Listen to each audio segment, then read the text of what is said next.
Hello. I'm here. Running a little late. Cause I'm still setting up all of the stuff in OBS. But I think for somebody like me, that never ends. I need to change the other place. I need to change the Twitch title.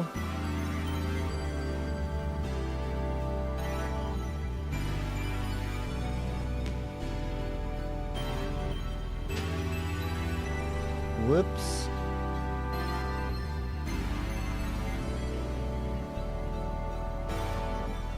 There we go. I am not playing Once Human. And I won't be playing Once Human this afternoon either. Afternoon? What's up, Vamp? Not this afternoon. The gym is canceled for today. So I won't be playing Once Human. I'll be playing Space Marine 2. Be a big man. Because I'm not a big man in real life.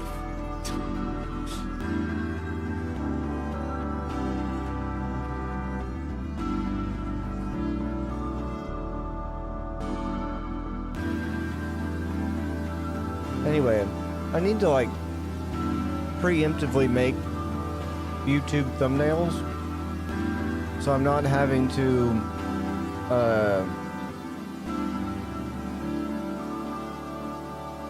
do them last minute and being late.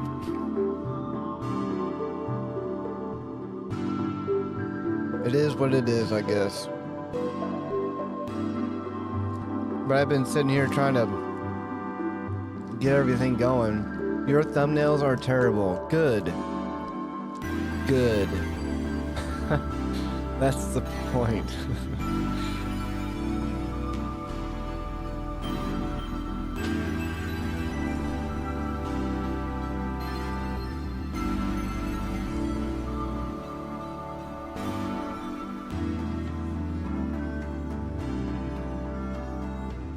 Anyway, how's y'all's doing? I keep taking these little breaks.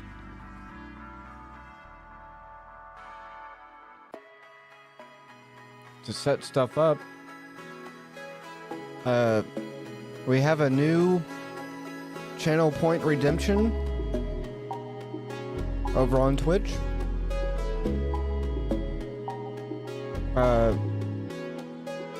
That Channel Point Redemption is fascinating story. Any chance you're nearing the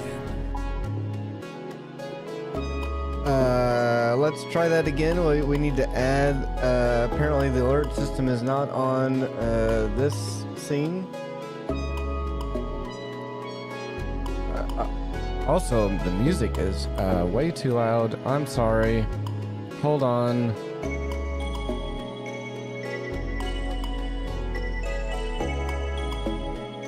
Oh my gosh, I am not.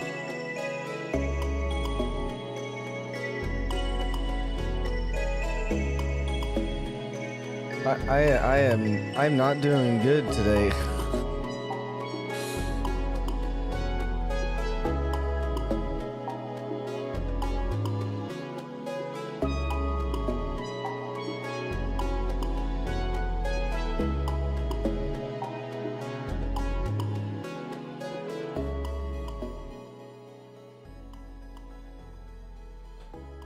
No, you don't have to go to Twitch. I just wanted to show off the new Channel Point Redemption, and now that the music is lower and I have everything set up, let's see. Fascinating story. Any chance you're nearing the end? It's cursed and I love it. Fascinating story. Any chance you're nearing the end? It's cursed and I love it.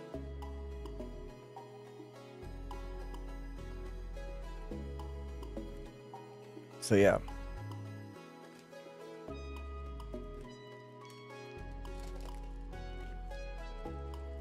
Why is that not an emote? We'll probably have to make it one.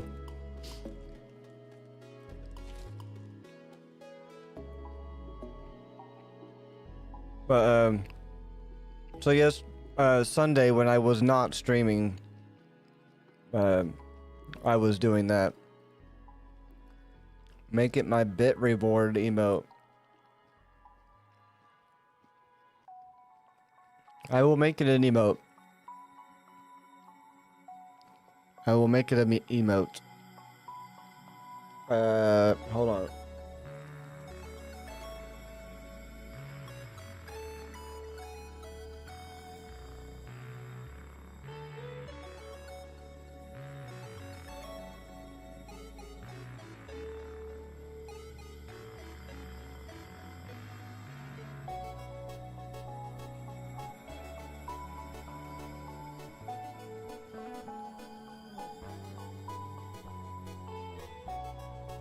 All right.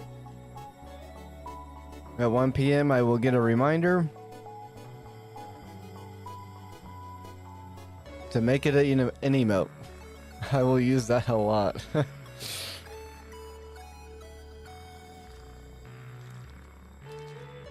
I figure it would be a fun little channel redemption. I was gonna make other ones, but apparently when I first bought DaVinci Resolve, DaVinci Resolve did not email me a serial key. Instead, I got it, I guess, straight off the website purchase page.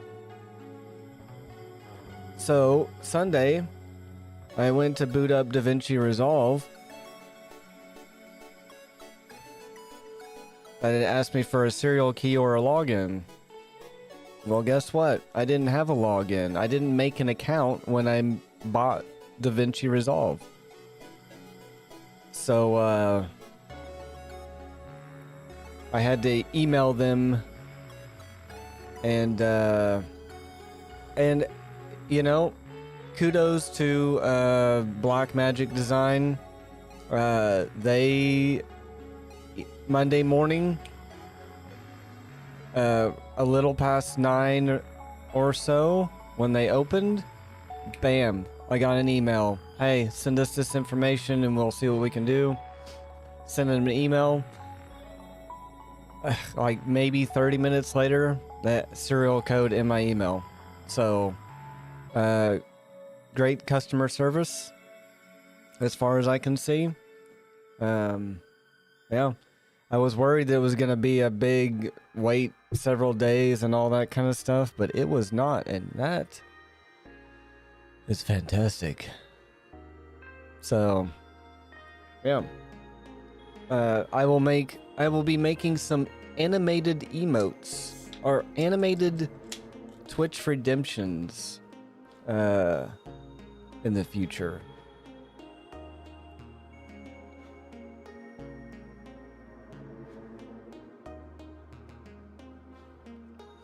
Now that I have the green screen set up, because I got 2 more lights. Fascinating story. Any chance you're nearing the end? Mm-hmm. That's what that's used for. Cool. It's working. Anyway, so I got 2 more lights that are able to evenly light the green screen, and now I've got that going, and I can use it for animated redemptions. That'll be fun.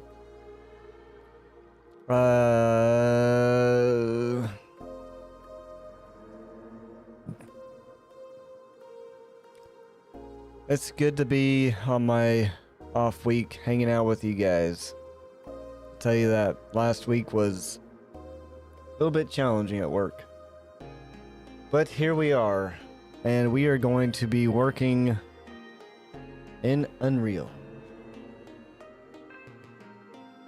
We're back. It's been a while. It's been a while, my little cup of beans. But we're back.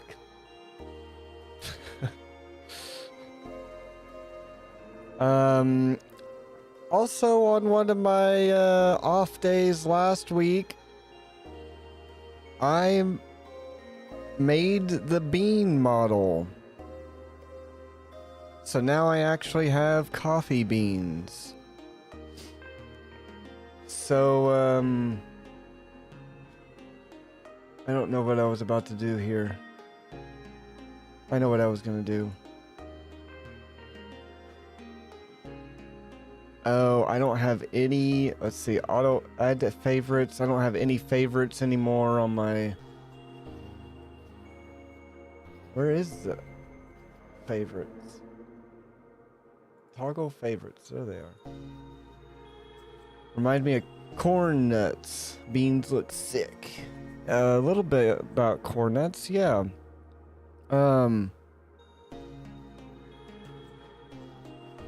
So yeah, I think it was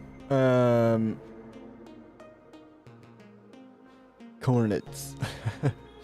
I think it was Wednesday that I worked on this. Man, everything has been reset to default, so bear with me if I'm having to redo some stuff.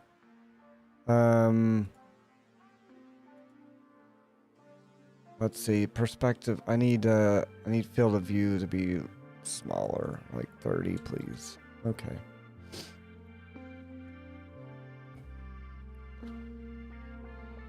Also, I figured out somehow I got the camera speed to be adjusted via the mouse wheel. Now that works the way it was supposed to before. Yeah, so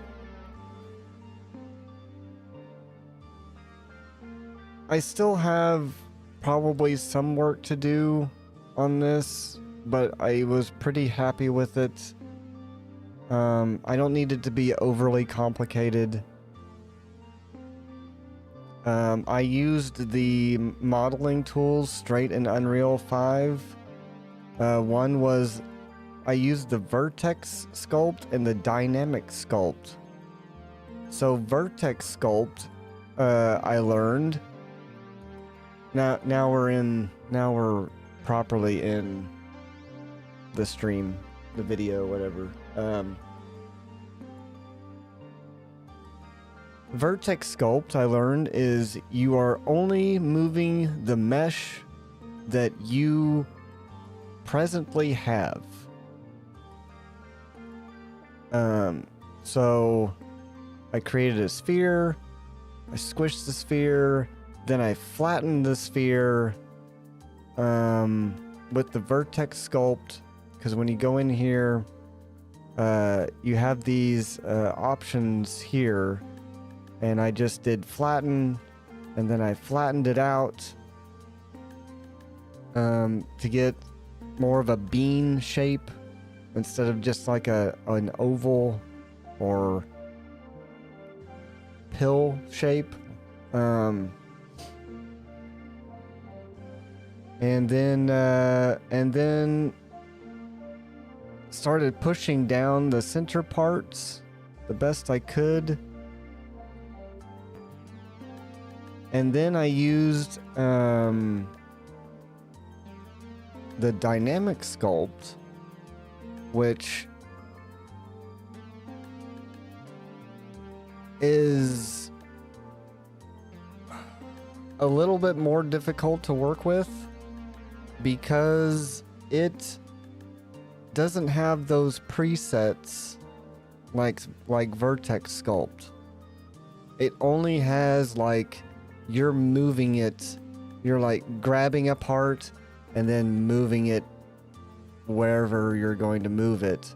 And then with the dynamic sculpt, you can actually set it to where it adds vertices or triangles when you do that, so that you will get more detail in there. So as you can see right here, there's not a whole lot of detail on this mesh part, but as soon as I grab it and move it, it will add triangles to create more detail inside there.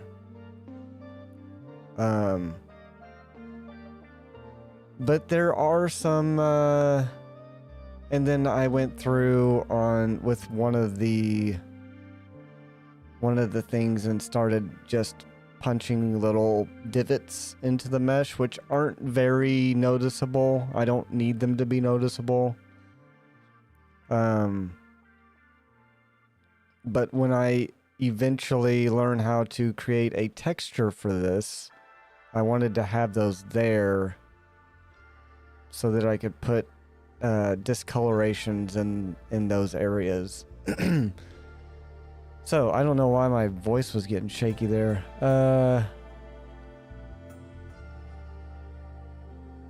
So yeah, but you would think that just moving this stuff around wouldn't be that big of a deal. You know, you're just moving it around, you're doing this stuff. Let me get into a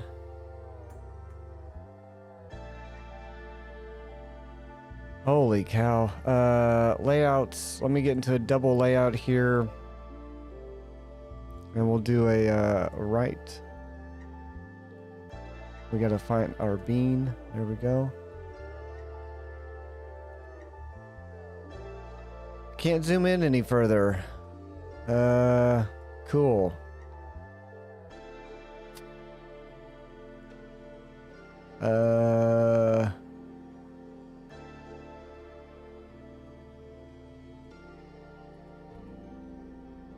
Well, let's do,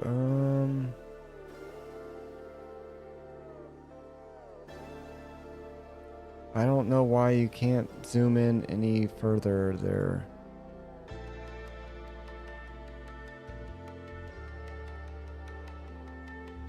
So I guess I'll just scale this up so we can see better.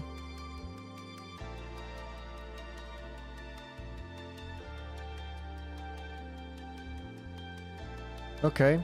So while doing this, I think it happened a little bit on the last stream that we did with this, where there was these triangles, vertices, whatever you want to call them, that were just shooting very pointedly down into the mesh. And it made it impossible to work with pushing and pulling the bean stuff around. So yeah, let me get back into perspective here, and I'll try to give an example of...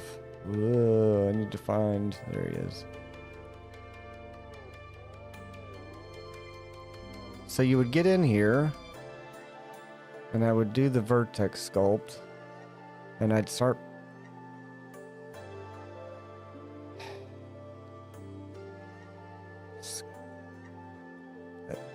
Control... Okay, so when you hit control and you click, it pushes down, and you can control the, you know, the strength and all that. But this is what happens. All of these are vertices. As you can kind of see inside there, these little pointed triangle areas, and you can see a little bit of a mess in here. I know it's hard to see on stream, but there's this big bundle of mess right here. And that's what we were looking at, was that big bundle of mess. So for some reason, I don't know if it's something big that they need to iron out in Unreal or what, but when I would push the mesh down past a certain point, that would always happen. Even though I'm not adding any more triangles to the mesh because it's the vertex sculpt, it didn't simply just want to push down, it just wanted to just destroy the mesh for whatever reason. So that was... I did this bean model at least 4 times. I did the first one that I think I was working on stream, and then Wednesday or Monday, I don't remember. Maybe it was Monday. Yeah, it was Monday last week that I worked on it, and it just kept doing it over and over again. I tried to delete all the extra triangles and whatnot, and then weld the holes together, and that didn't really work very well. So I had to basically just, I guess, I guess I could do an example, since this is it's not really a tutorial. But, this is we're working in Unreal right now. So I'll show you what I did. I created a sphere. Holy moly, that thing is huge. That's what she said. And then I did the subdivision type as latitude and longitude. And then I added 64 horizontal and 64 vertical vertices. And then I kind of squished it a little bit from here. I think I did like a 0.4. Nope. That didn't do anything.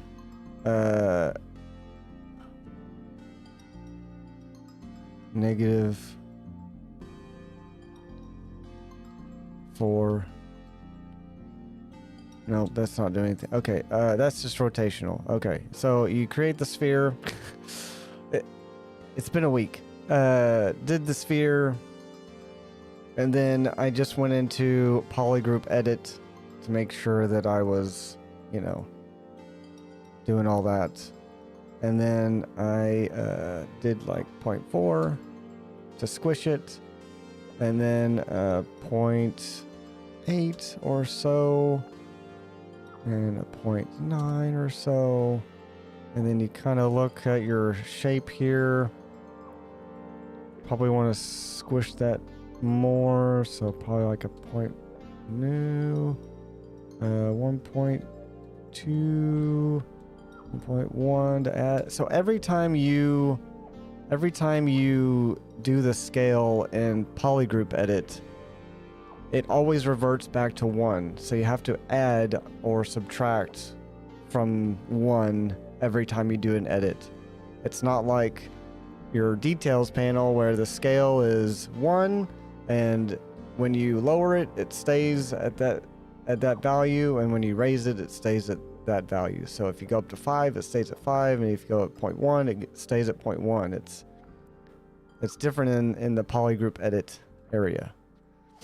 So I did about that, and then squished it maybe just a little bit more, not too bad. It's still round on the bottom and top.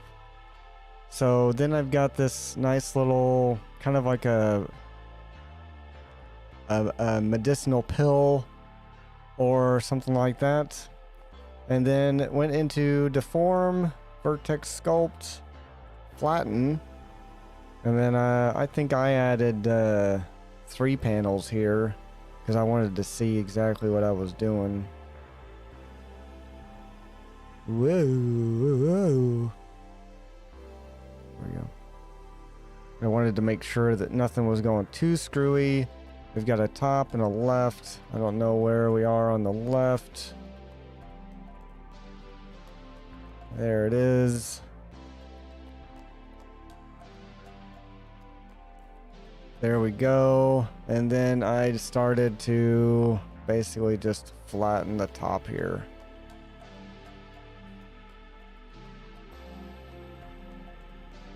And you can raise the strength up or whatever if you need to.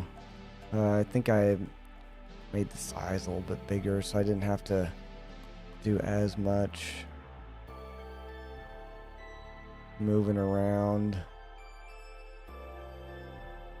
And then I'm using the top wireframe view to stay on top of the bean here. And then you got to go back into the center and flatten those out.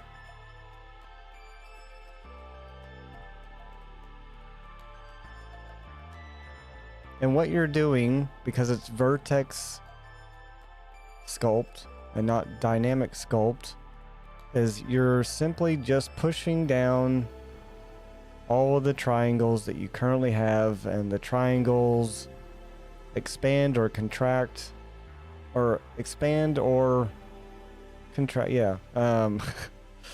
Whew, man. I'm having a hard time thinking that I'm saying the right words today. Expand and contract depending on, you know, if they're getting closer to each other or not. So just to simplify it, that's probably good enough. I did around the edges just a little bit to round that off. You know, did something like that. Flattened it out. Got a little bit of a bean here. And then this is where it gets weird. I'm going to go ahead and accept that to save what I just did. But now we've got a fairly flat top area, just like a coffee bean would have. So then I went in and did vertex sculpt again, but now we did sculpt in, and that's basically the vertice that it is, the angle it's at, that's where it's gonna do, as far as I could tell. And lower this brush quite a bit down here. So when I'm moving like this, well, I had your plan. It's a good time to take a drink.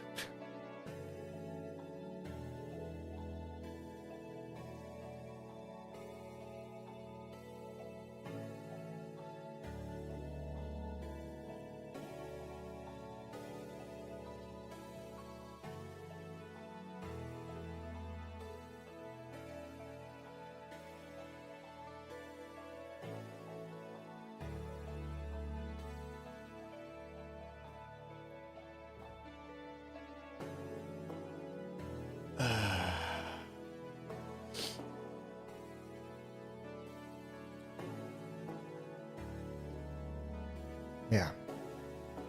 I hope you're doing all right out there. We're just waiting for ads to finish. It's also a good time to stretch. It's every 30 minutes, 1.5 minutes every 30 minutes. Not a huge amount. I do the bare minimum amount of ads for a stream to keep pre-roll ads out of Twitch. In case anybody is wondering that's watching the recording, or, you know, maybe there's some more people here. Who knows? But future people, I'm talking to you. Okay. Also, I added a timer to the ad overlay so people know exactly how much longer we've got. I think I'm actually going to make it to where it's a bar. So Gamers Nexus, in their videos where they talk about news and stuff like that, if you pay attention, every one of the stories has a bar that lowers down as they're going through the story. So you know, and I think it's a fantastic idea, because if you're not interested in a specific story and you don't use the chapters function, or maybe you're on mobile, so it's a little bit harder to work with the chapters on mobile, you can just skip ahead until you see that bar get all the way to the bottom. So I think that whole ad manager thing is pretty neat. Yes. If you're talking about the updated Twitch ad manager, I like it. It gives you a lot more control over what you're gonna do. I think it's really cool. But yeah, Gamers Nexus has this bar, so I'm thinking I might actually. I was messing with mine to see how it is. Sweet. Yeah,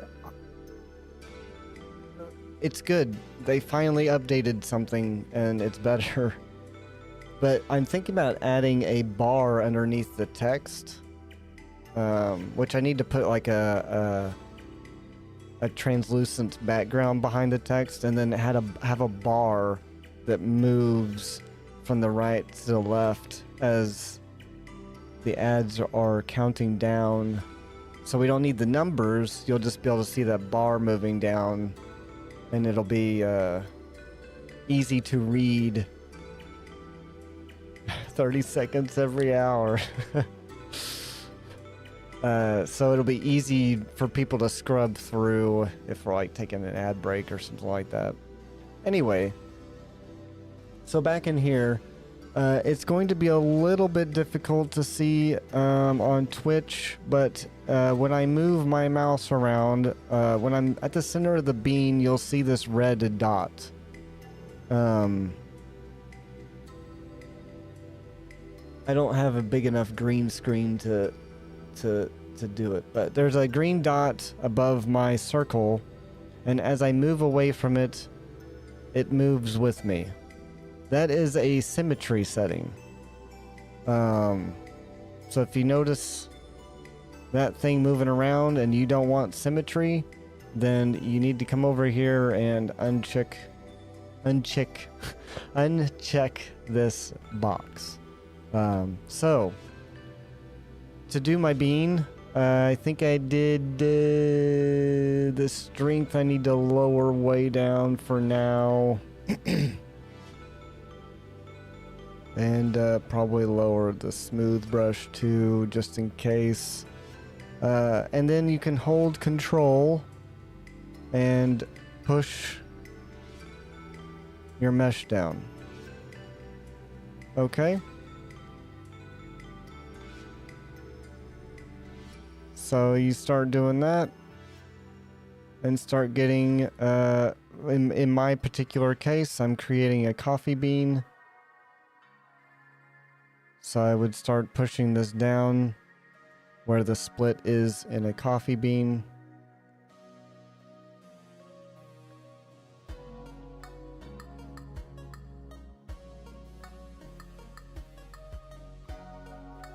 And as you can see, we're starting to get these red triangles in here.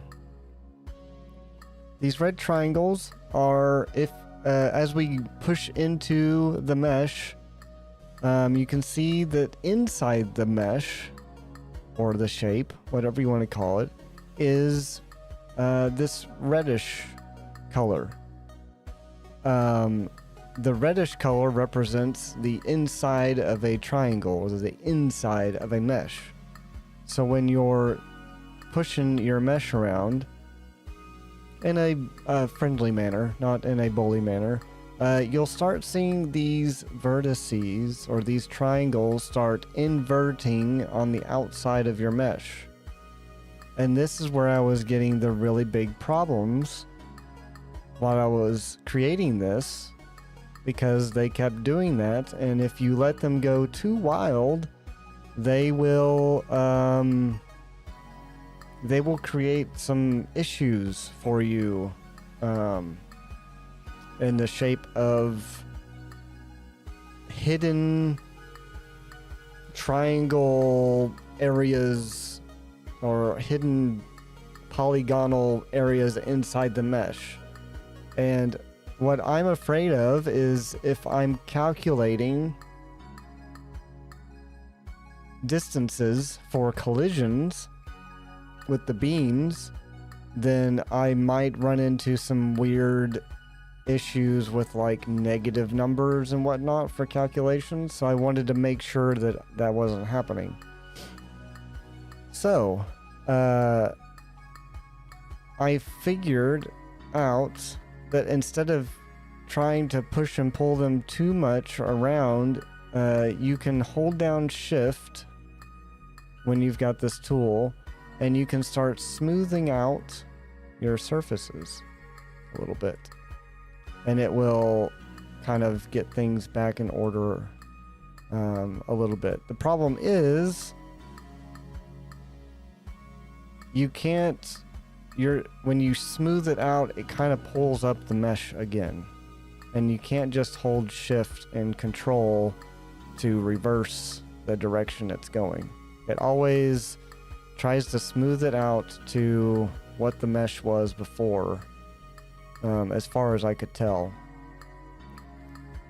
So then I started noticing this. Let's tighten our view up a little bit here. This area. And if you looked at it before when I was pushing down, let's just push this one particular area down. Keep going. As you can see, this area,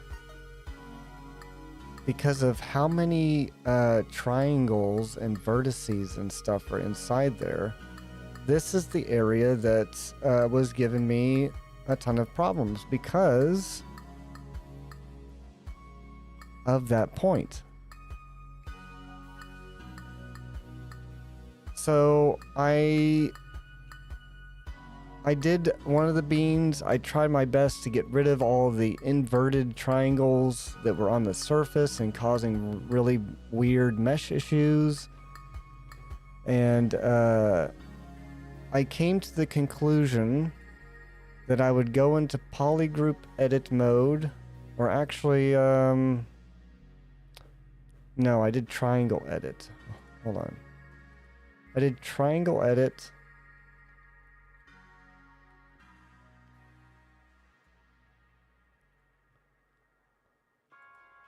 And then I got rid of all that, so I could only choose the faces. And also, don't hit back faces. If you have hit back faces on and you're trying to select things that have a hole in them, then you will select meshes on the other side of your mesh, like down in the bottom here, which could be bad. So my solution was to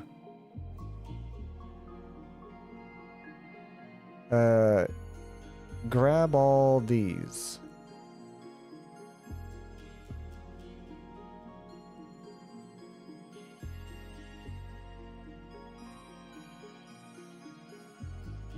Make sure I don't go outside the circle though. Whoop, that's not what I wanted to do. I'm simply trying to select. Stop that.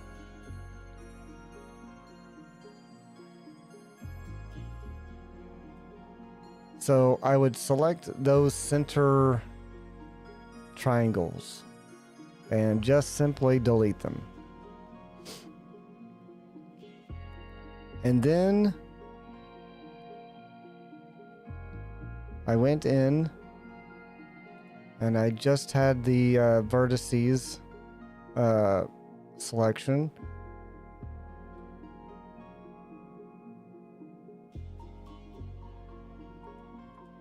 Maybe I did polygroup edit. Let's accept that. Let's go into polygroup edit. And I think it'll be easier to work with. So in polygroup edit, you can just select that whole ring there, right? And then on edge edits, just click fill hole. Boom. Accept. So there's only a small problem in that these are now two separate groups on the mesh. So you just select both and you merge them into a single face, and there you go. And then you can recalculate the normals so that when you look at it here, it should have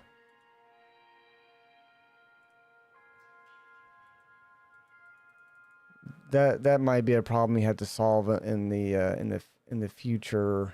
You can triangulate maybe. I don't know. So you might have a little bit problem on your normals on this part. I'm not experienced enough to know exactly how to solve that, but for me it wasn't really a big deal. So if we go and we go to wireframe mode, you'll see that that's basically just one face with a little bit of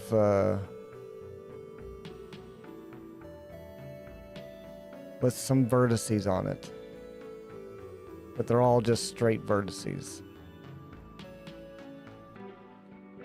That's something I didn't notice. Oh. That's something I didn't notice when I did my coffee bean, is that all of these vertices converge onto this one point. So I imagine that would probably cause some issues.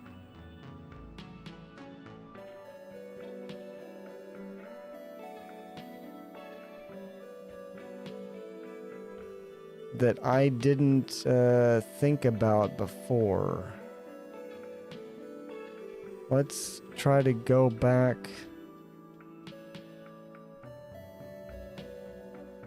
What happened?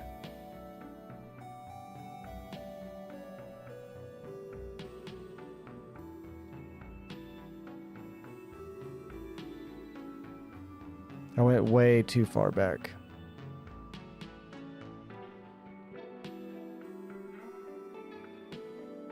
Okay, we've got the whole. How about we only do half of it at a time? So polygroup edit.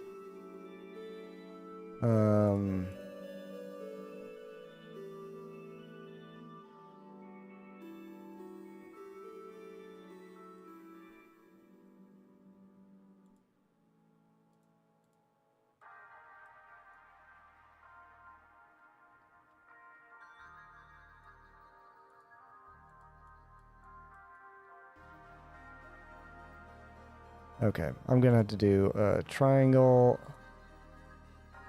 Woo, hold on. Yeah, that's right. Okay.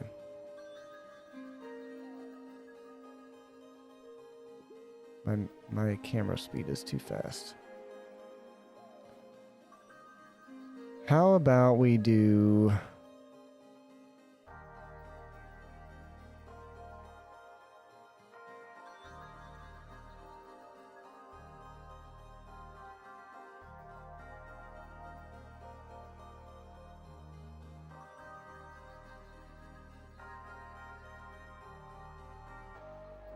just these for now. Why is that one selected though? Does it go all the way out there? No. Grab those, delete them.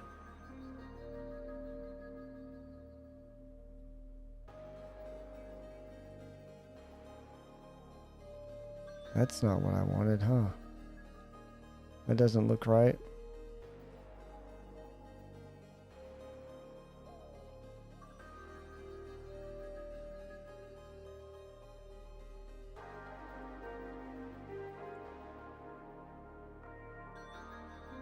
Oh, because it's vertices, not faces. There we go. Delete those.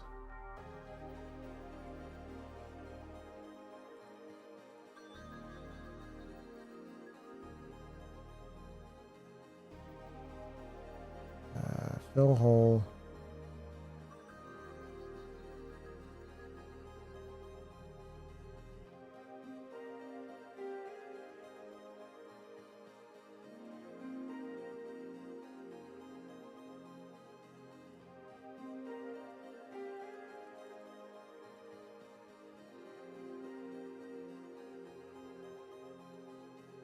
And then we'll go back. Let's, I want to look at the wireframe of it. Yeah, they're all going towards that one point. So it's actually kind of giving me the exact same problem as I had before. So I need to figure out how I'm going to solve that problem. If I simply do this, it does that.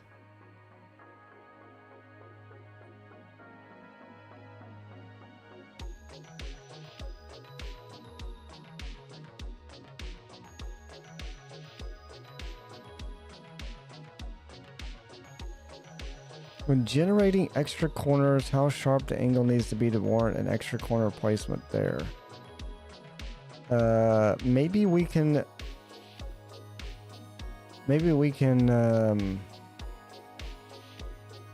adjust this.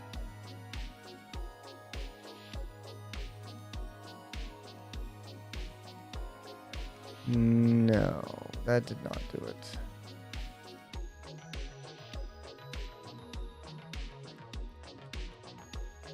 We'll try a higher one.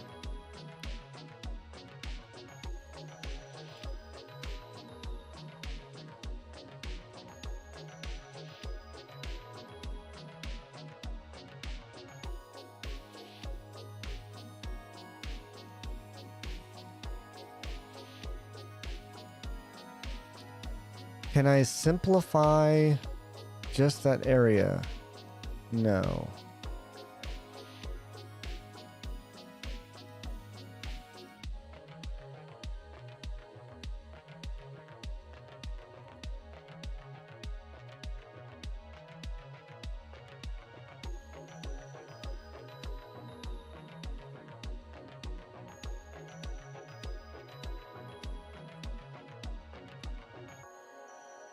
I cannot simplify that selection.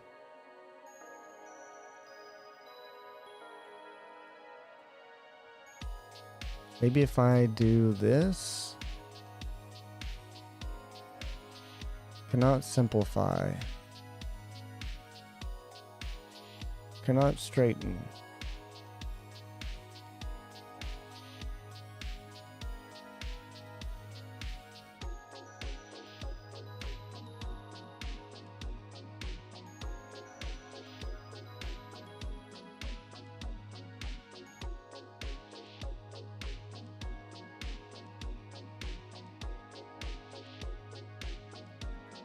What if I disable marquee, please? It's still doing it.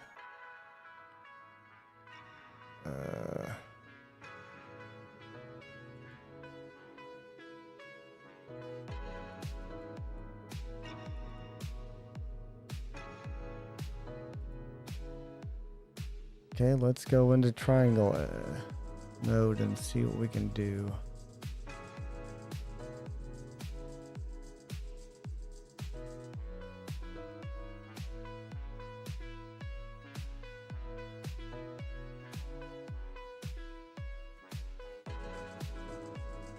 Got those selected.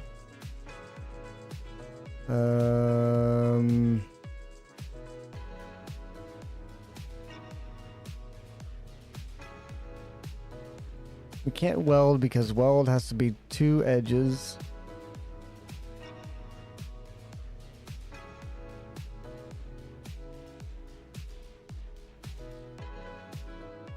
And now we need just edges.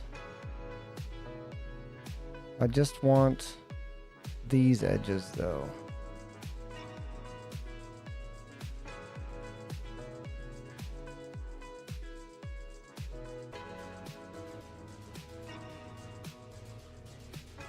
It says enable marquee, but marquee is not doing that.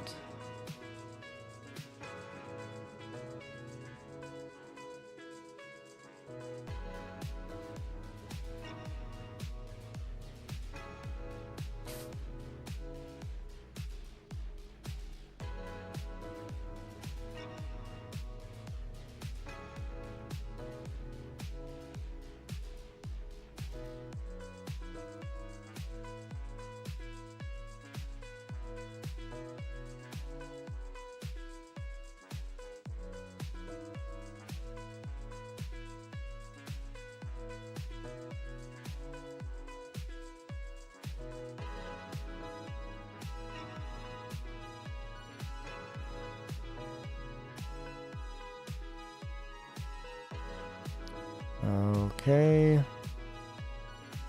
It's not doing exactly what I would like it to do. So if I cannot fill current selection. Why?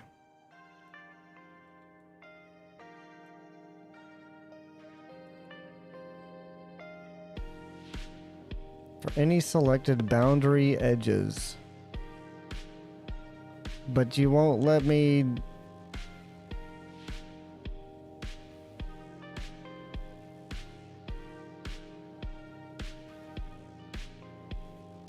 marquee is on.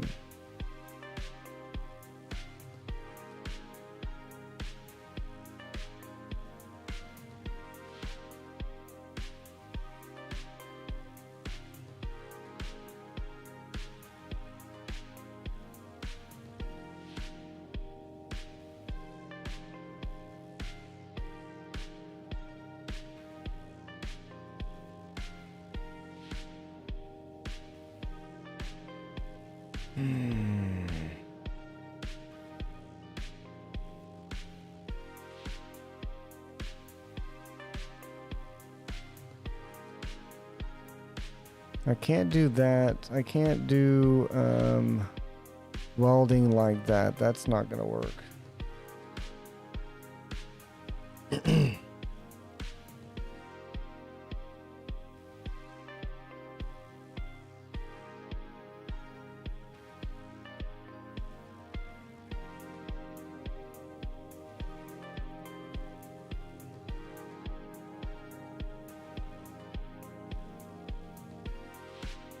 So I'm always having this problem where it's just creating all of those vertices or edges and connecting them at a central point. And the problem with that is that's my main problem to begin with, is there is one of those central points that causes a whole bunch of those edges to be bunched up, and then when you push them down they start going real wild.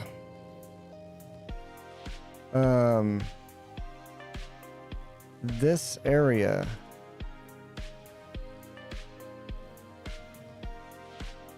is what I want to remesh.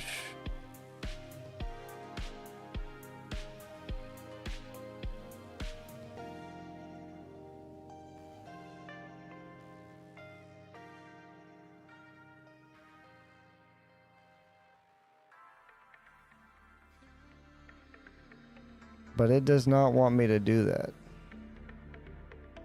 No way.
And for me, I think it's a problem because if you look at it, all of the edges that it is trying to remesh,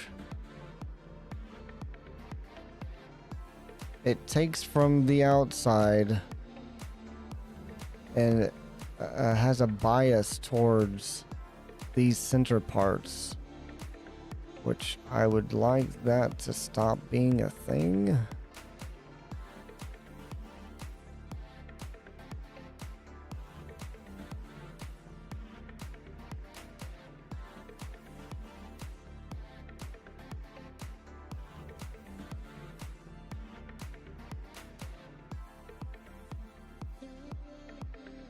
Because they're even connecting to each other. Like that. That's weird. Why does it do that?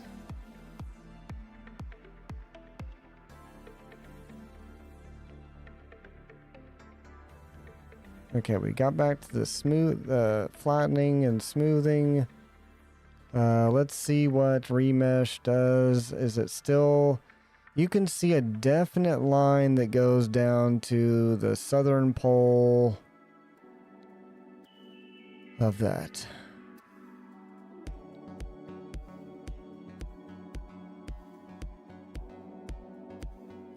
And even though it is set to uniform on target triangle count, these guys are getting the lion's share, if not all of it. One mesh iteration, and that still causes issues.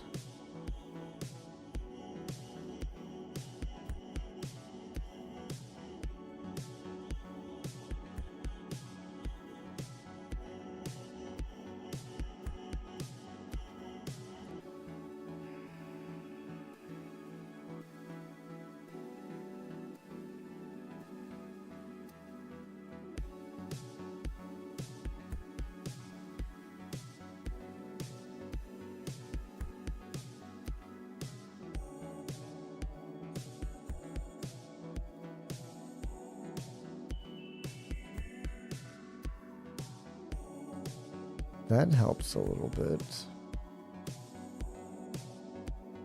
The extra projections.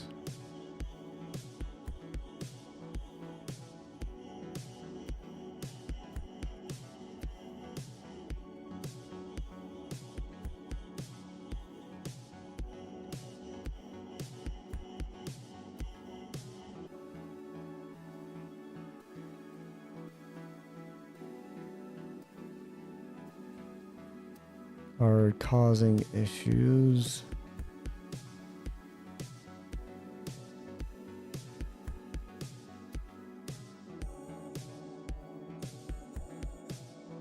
I need to figure out how to get rid of these.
I might be able to get away with that.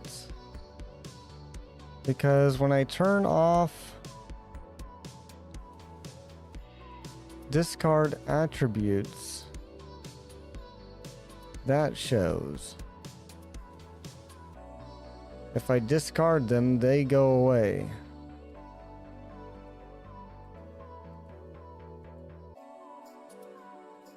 Would that help?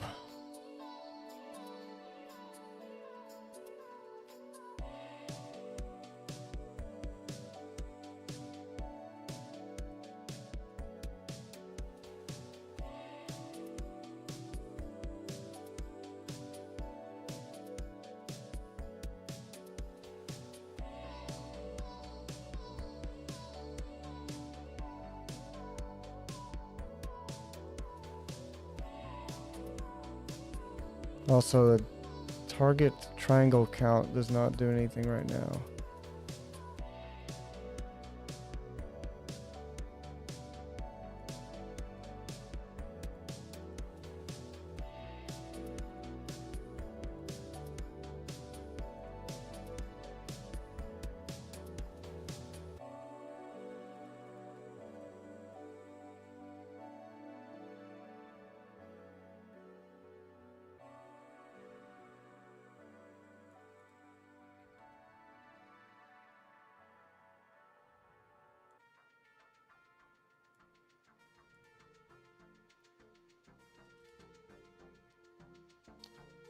Uh,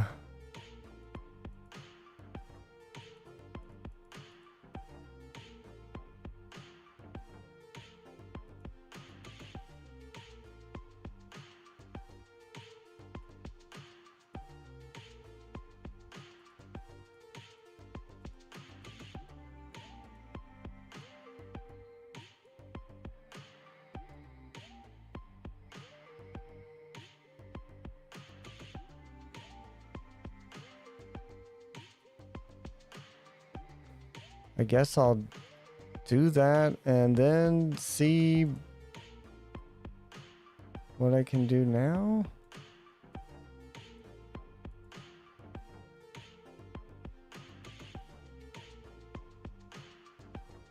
Oh, heck yeah.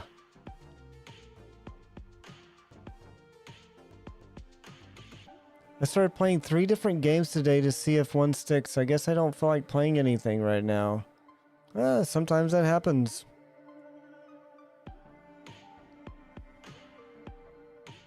I mean, is there anything else you'd like to, you know, maybe do? Is there like a book you would like to read, or is there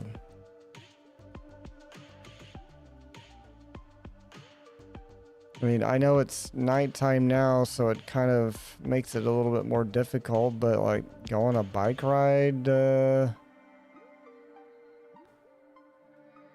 you have the chance just to ride around and relax and kind of de-stress yourself.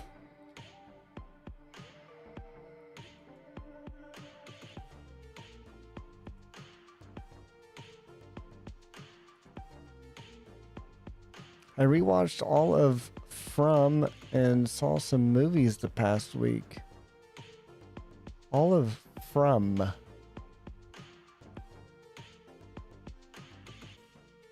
What's From? Let me look this up. Okay. It's a horror show?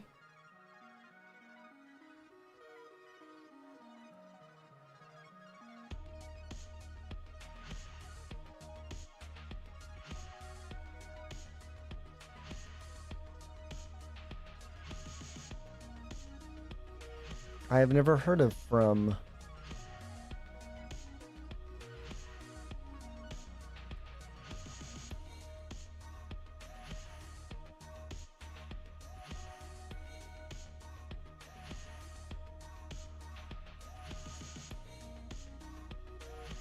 Interesting.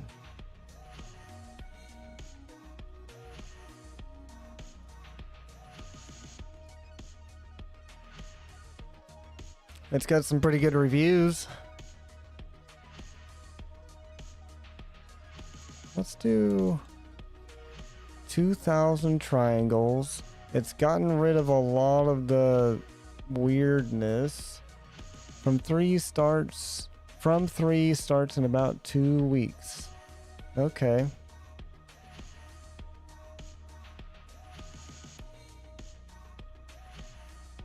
We got rid of those weird things. That's good.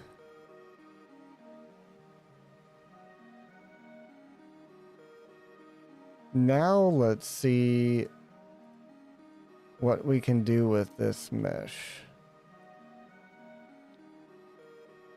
We might get an even better bean.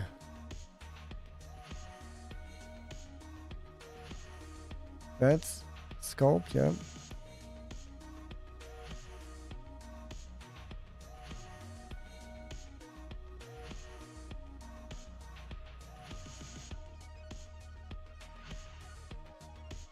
Let's see how this all reacts now that the mesh has been changed quite a bit.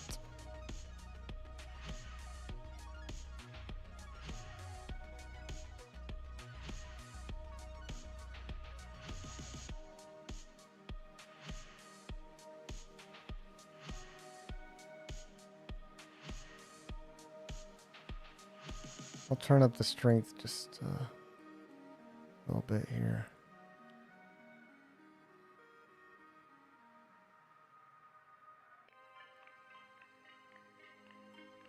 Guess I'll do a little bit bigger on the size.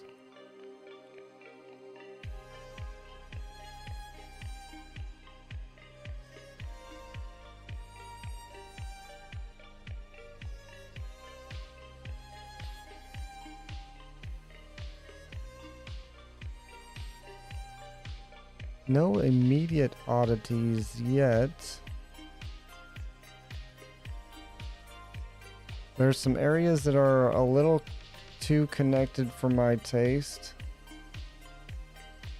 There's our first. Okay. And I bet I know why it's like that.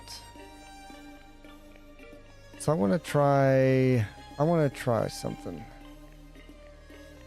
Let's do a dynamic sculpt. And we're going to do relative try size. We're going to do -2.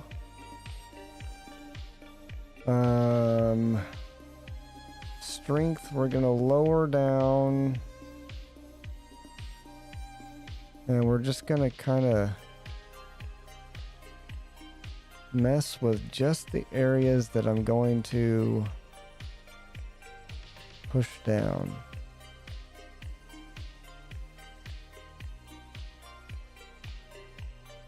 Just to give it a little more detail in those areas.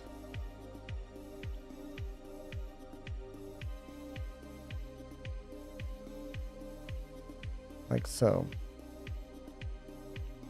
Then we'll go into the vertex and we'll start pushing down on those areas.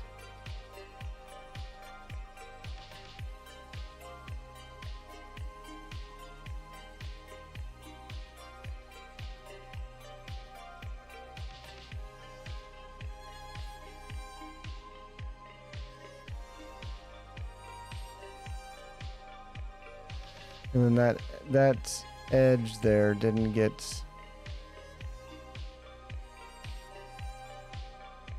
enough of a remesh, I think.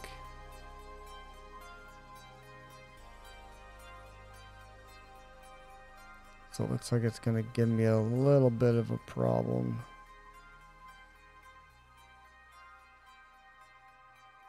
Right in here. But I think if I remesh or make it more detailed as far as triangle count goes, I think I might be able to get away with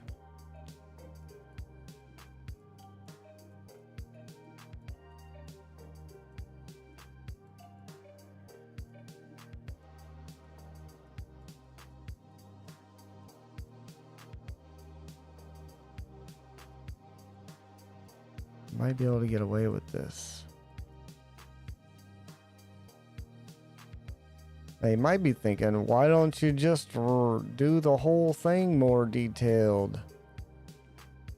Well,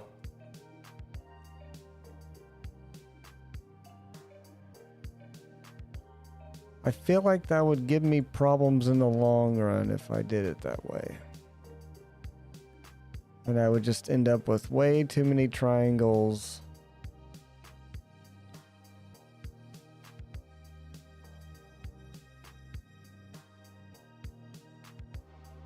In the long run.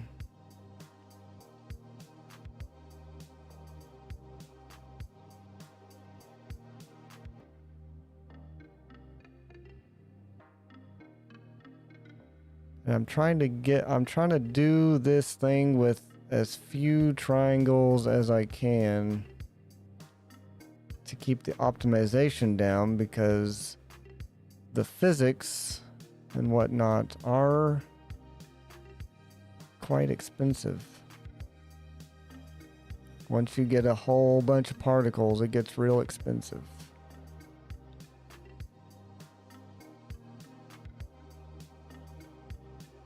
Are you looking at a picture for reference or have an actual bean with you? I did have a picture for reference before. Now, on a lot of coffee beans, you would see these kind of flat things that in the middle, kind of like almost like a croissant layers in the middle throughout there. And yes, it would make it more detailed, but I need to be able to get the basic shape down before I can add all of that stuff in the middle there. And I might be able to get away with texturing in those details instead of actually having mesh detail for those.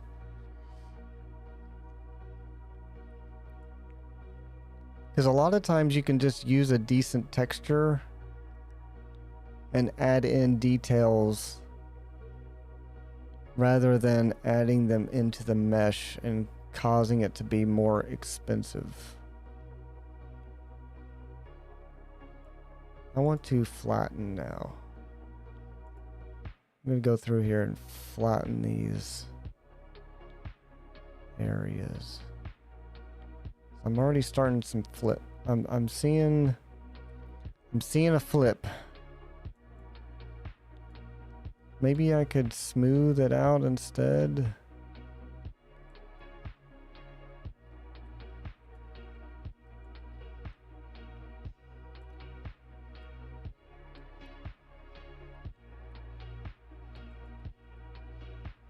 It's definitely working better than before, because I got rid of a lot of that extreme vertices in one part type deal. Sometimes you just gotta keep pushing and pulling until you get the right thing.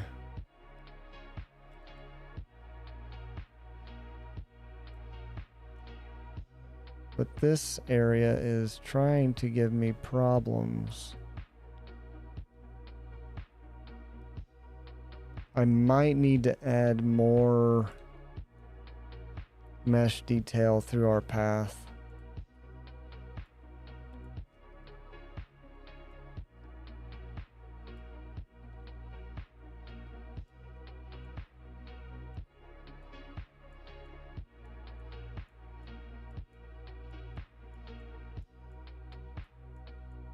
At least in some areas.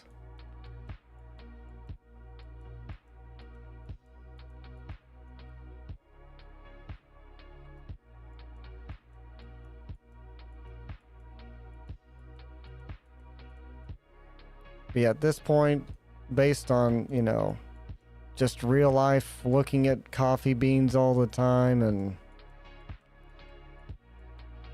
then looking at references when I was doing it last week.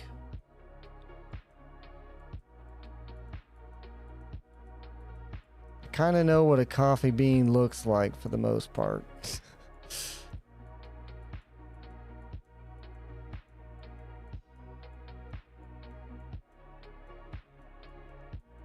I think that's going to be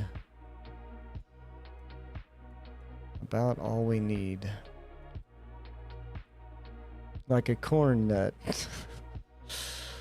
A little bit, yeah. Yeah, they're not that far off. You're right.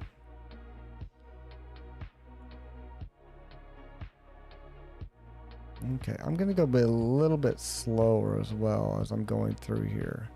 Make sure it pushes down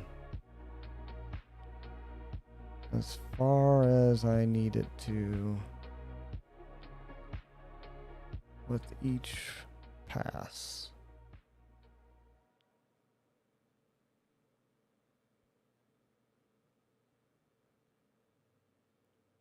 Now I want corn nuts. I like corn nuts, but just like I like pork rinds, I just feel like they give me just the worst breath. So I don't like eating them because I feel like my breath is just gross after eating them.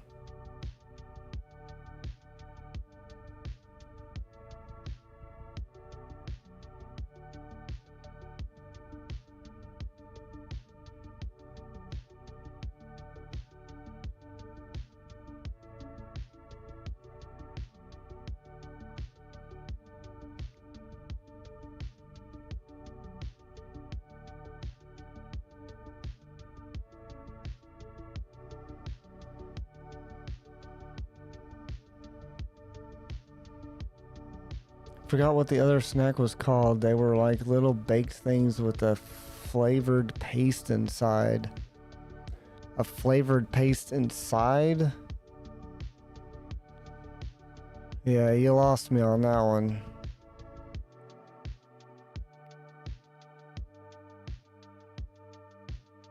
I'm seeing a possible trouble area here.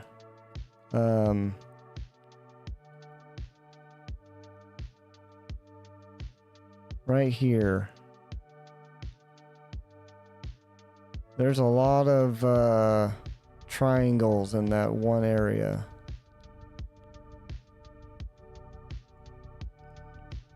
Most popular ones were the pizza ones. Oh, combos. I used to eat them all the time.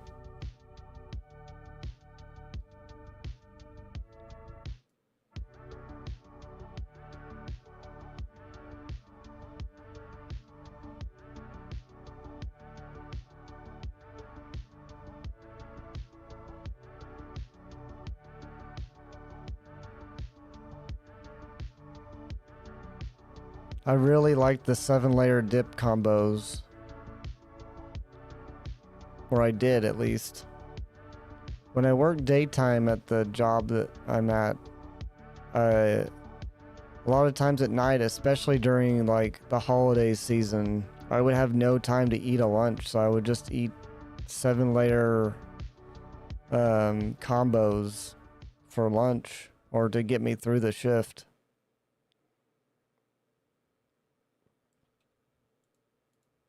Yeah, this area right here is going to be a problem.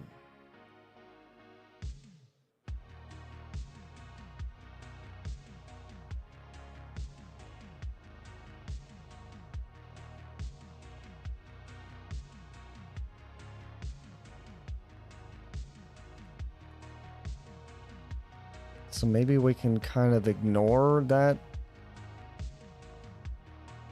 area a little bit. I think I'm gonna have to ignore that spot from now on. There's just too many triangles that try to do some weird stuff there. I eat peanut butter Austin crackers. Yep. I eat those too. There's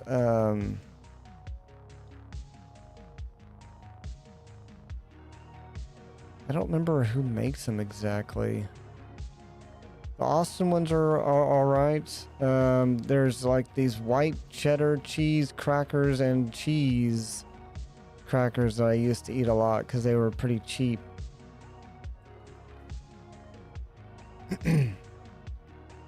I think it's from Keebler.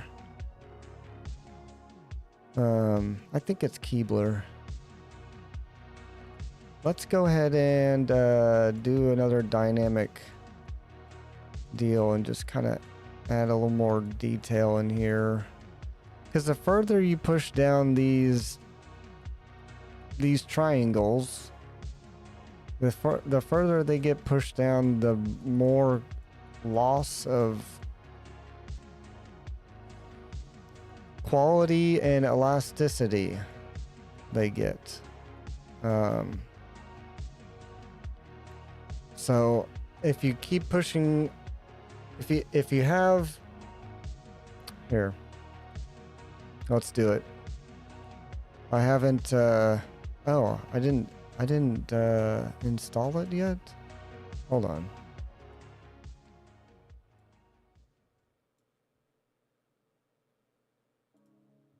I still haven't fully gotten back up after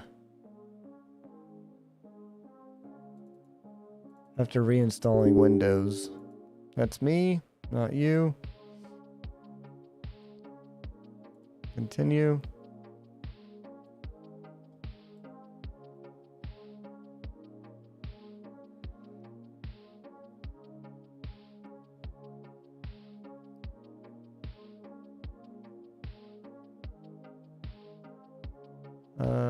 That's fine.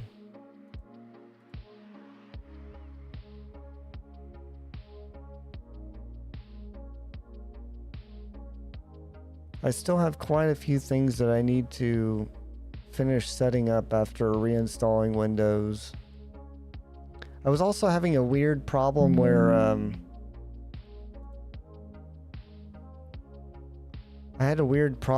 I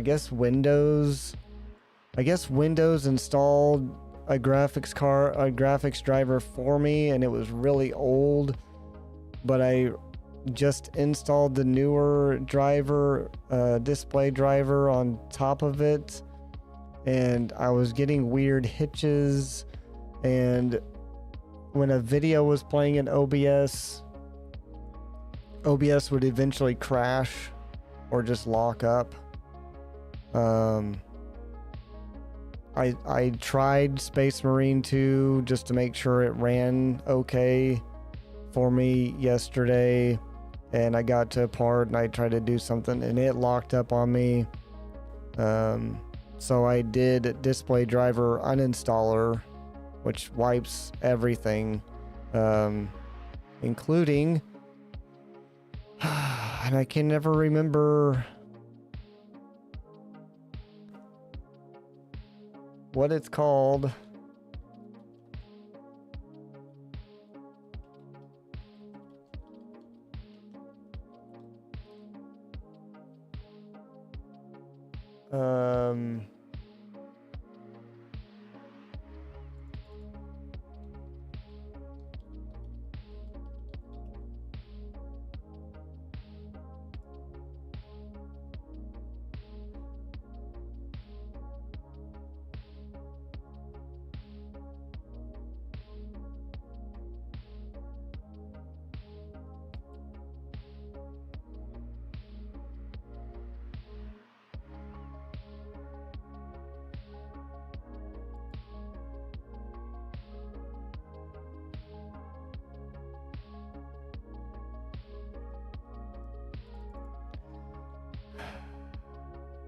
Would it be like a deep level Windows setting?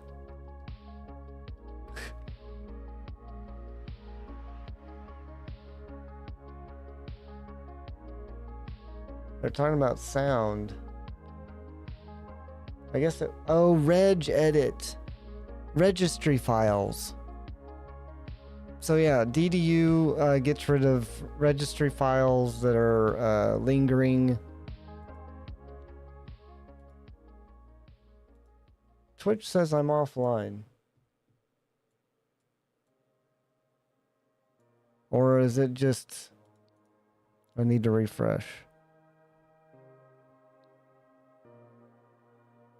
I just needed to refresh. So I did that, and then I let OBS run with the video, which is the starting screen of the stream. I just let it sit there for a while I played Space Marine 2 at the same time, and it never crashed after I did that, so I think I solved that problem. But okay. Let me set this up so I don't kill your eyes at the very beginning.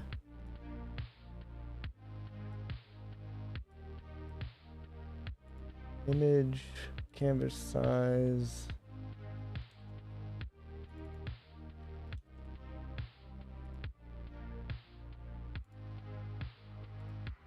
Okay.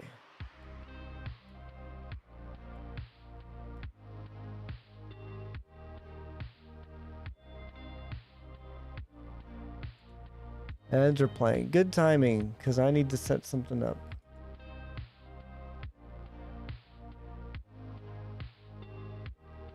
Let's duplicate this.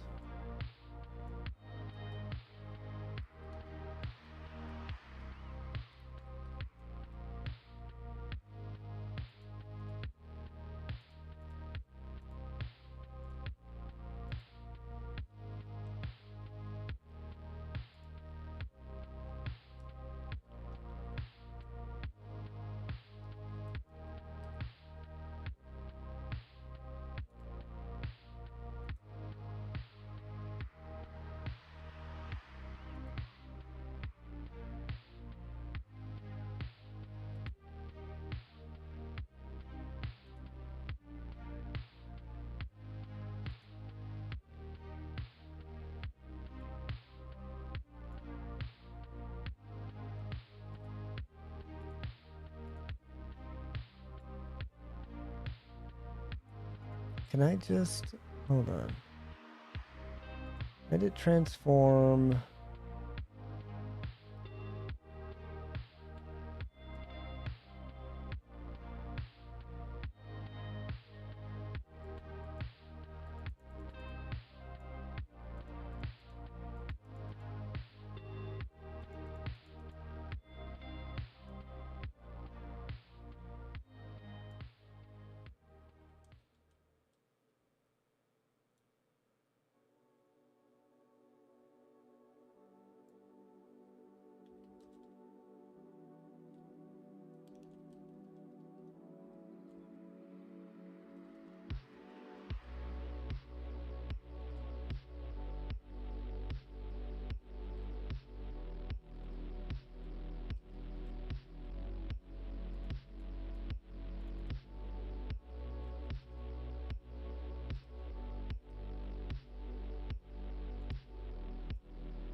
That might be good.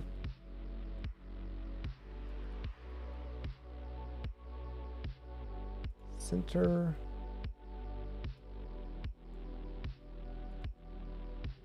Up. It's still got a little bit left on the top.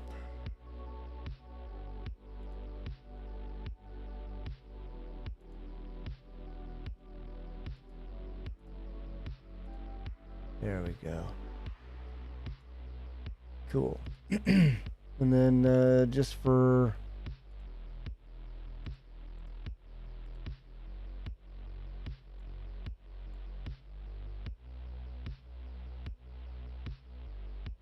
why is that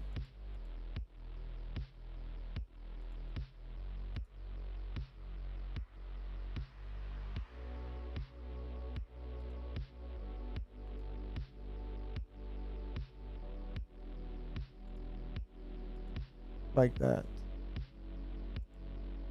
I don't know. What happens if I go into the scene? It shows up. Okay. Okay.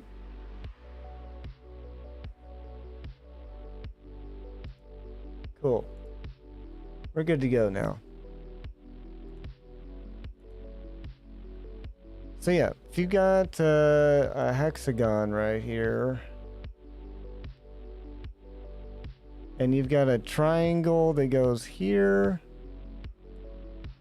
here, here, here, and here. If you start pushing those down, you only have this one point.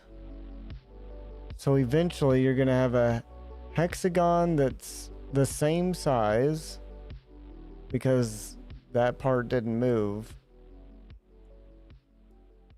But now you've got these triangles that keep getting pushed down even more. And it's really hard to visualize in 2D, I just realized. So let's try a side view. We got side view, and you've got here, and we'll add a triangle here and a triangle here. If you squish this up like so, the triangles just simply get smaller, right?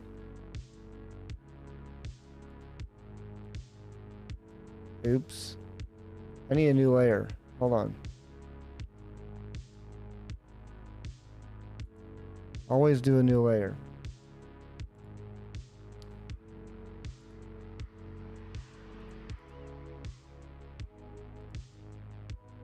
But if you have a triangle that you stretch way down here, and you've still got this point, it's trying to stretch all the way down there. And it can only go so far. So now, if you do, let's visualize this. If you have a box, but we'll say the box is here. Yeah, this is the side view of a box, and the box has 3 sections. At this point, it's fine.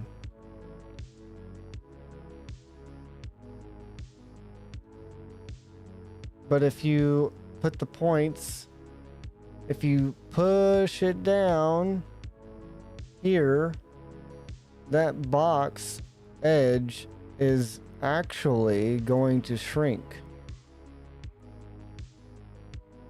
because of 3D space. Because you're pushing it down in 3D space, this box will shrink because it is... That's just how it works. So then you've got these 3 splits that are trying to go down here. And they're being stretched out.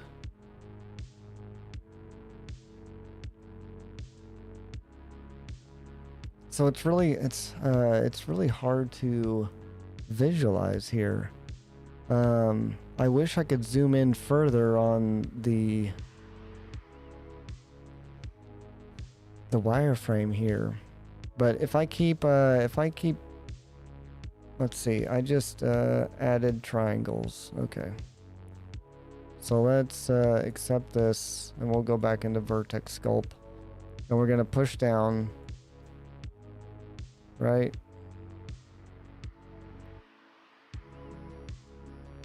So we had all of that detail in there.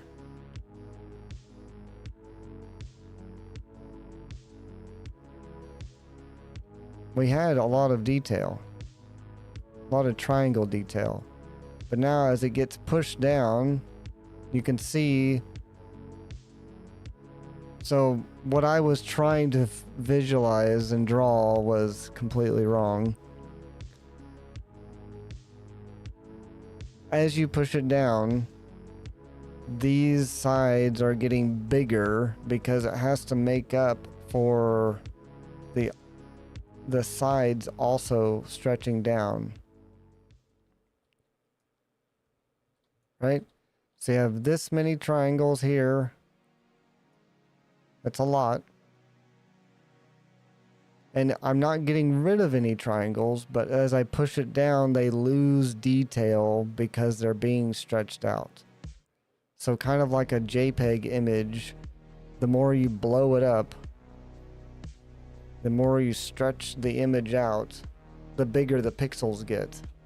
So the more I push these down, the bigger the triangles are gonna get, and the more quality that I lose as I push them down.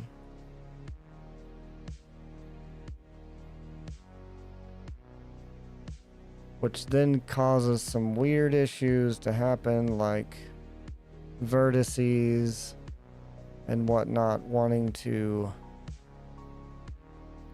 basically reverse themselves.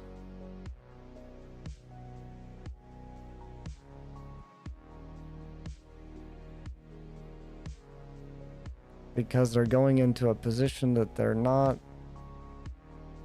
familiar with.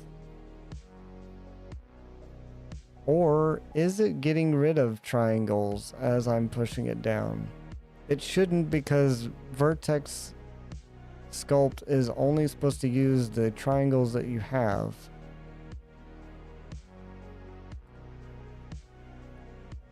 So I don't see why that would happen.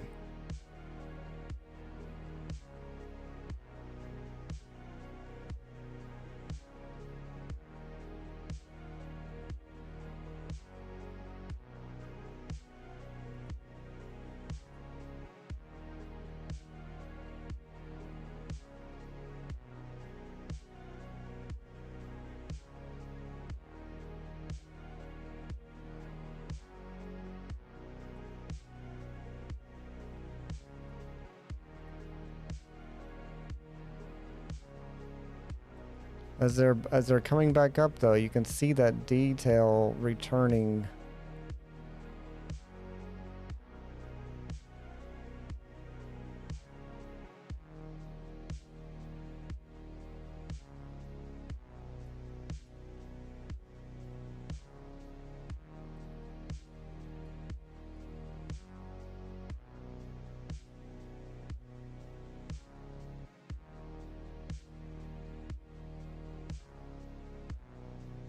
And since I'm not a experienced 3D modeler, I don't know why. I don't know if this is an Unreal issue or this is how 3D modeling in general works.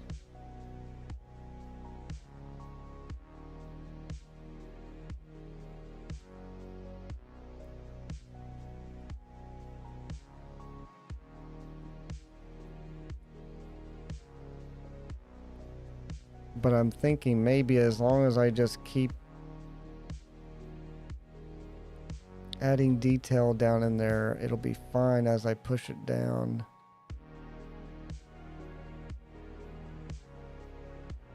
But do I even need to push it down anymore? I mean, it looks like a bean for the most part. There's some trouble areas, like over here. But anyway, even during that, I learned some things that I could do to possibly help with the modeling process. I'll go ahead and turn this back to like 40.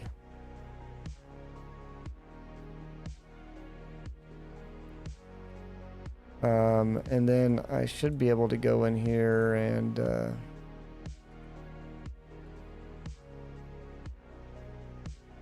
well, maybe it's polygroup edit and simplify it a little bit. Nope, can't simplify current selection. Okay, so do we remesh it?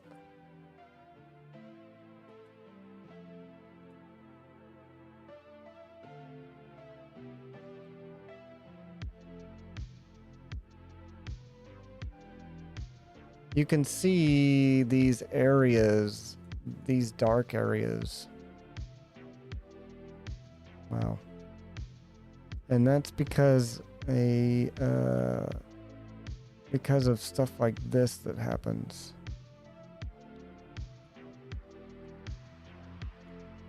I don't know how to avoid that. I guess I could turn off allow collapses. That seems to do pretty good for it. But then I don't know how to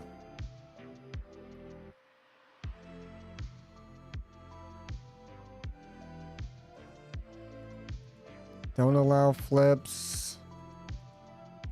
Don't allow splits. Don't allow collapses. Prevent normal flips. Prevent tiny triangles. Yep.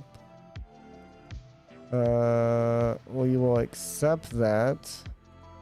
And then we will go back into remesh.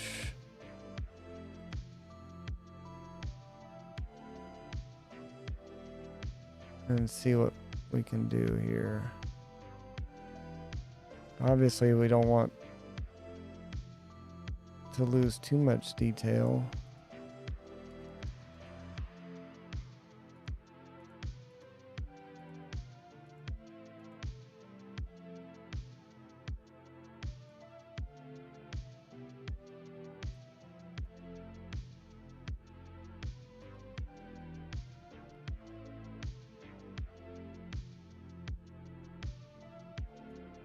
The smoothing helps.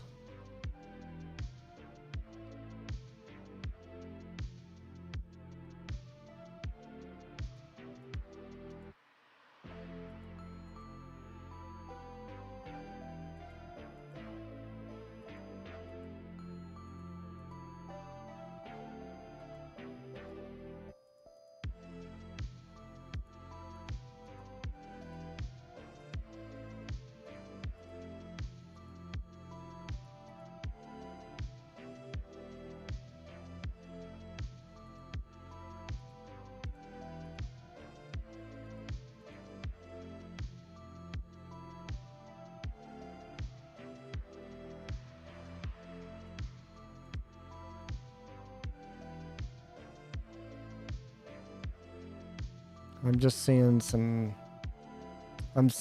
mesh issues that might crop up and be a nightmare later.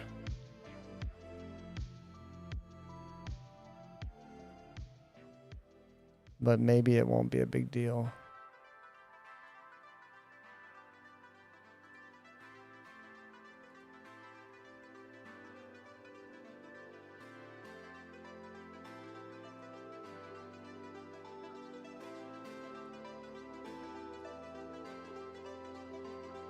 Then for my bean that I did, I kind of pulled in the edges over the little crater area, little split area.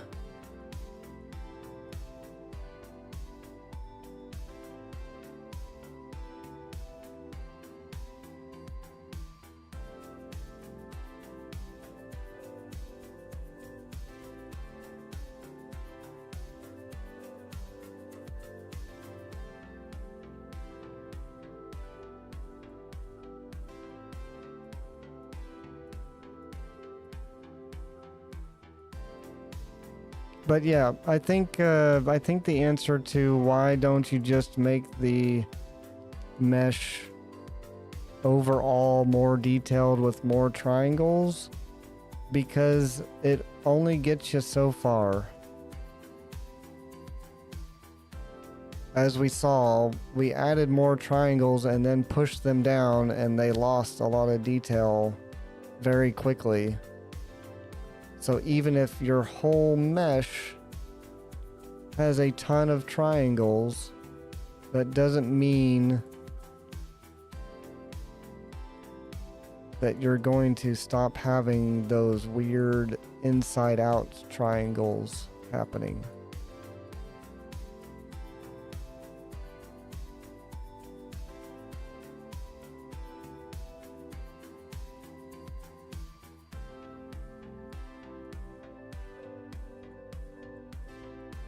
I guess that's the moral of the story. So why add more triangles to your mesh and lose performance when you don't necessarily need those triangles?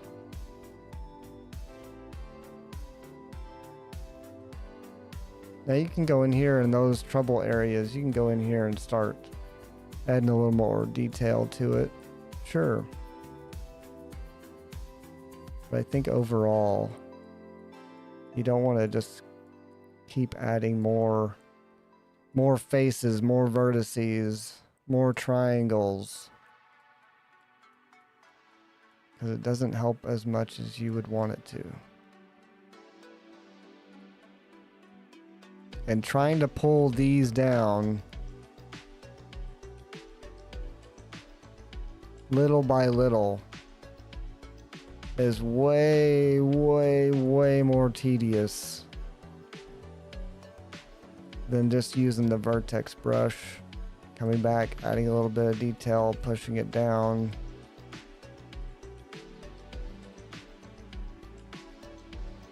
Because you can't get a perfect pool with the Dynasculpt brush.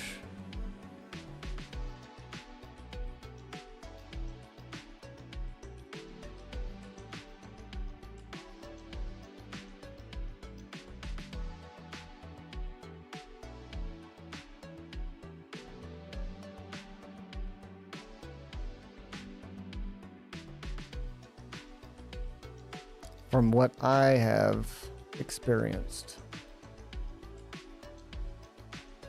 it takes way longer to just sit there and try to pull it down, pull it down, pull it down, pull it down, pull it down, pull it down. I guess you could always go in there and then just flatten it afterwards.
There.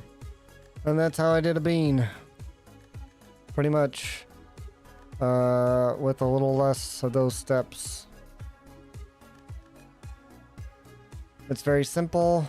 It doesn't look super duper detailed, but they're just particles, so it's not a big deal if they don't look super duper detailed.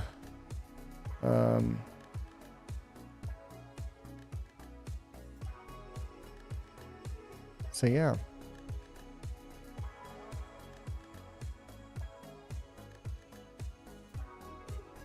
Now I need to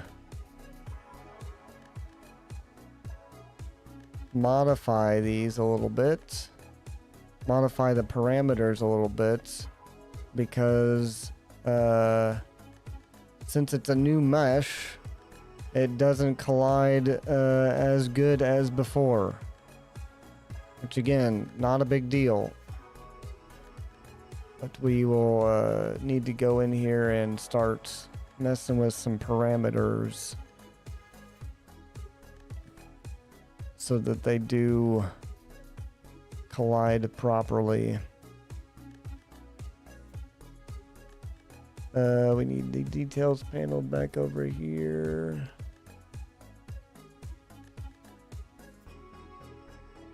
Give me just seconds.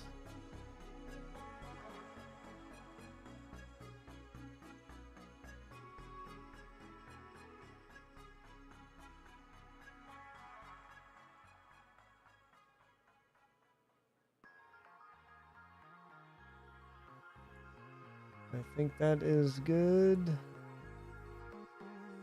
And then stretch this down here. And I think that is good. All right. So, let's see here. We need to look at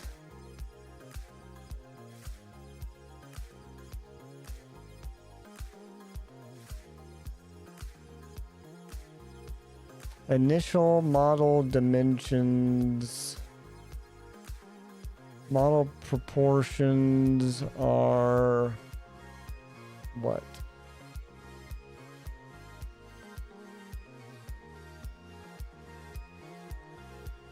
Some reason they're not in there. Okay, here we go. Coffee bean final says we are a 753. Let's see if that changes anything. 5-3. Nope, that's proportions, so we want those at 1. 7-5-3.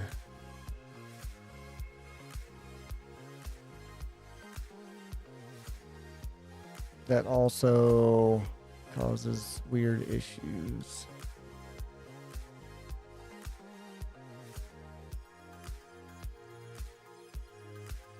I had mass modulation at 300%. Oh man, that is...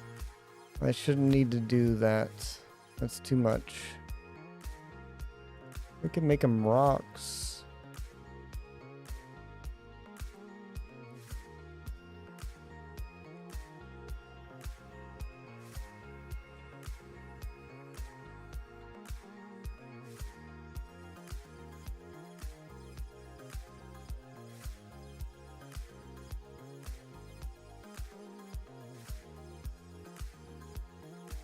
We just need to get the collision diameter stuff correct.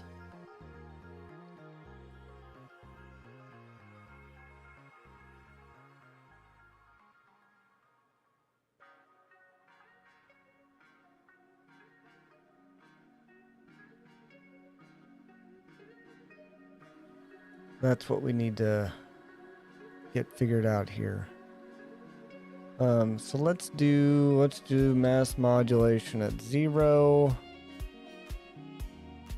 or at 1.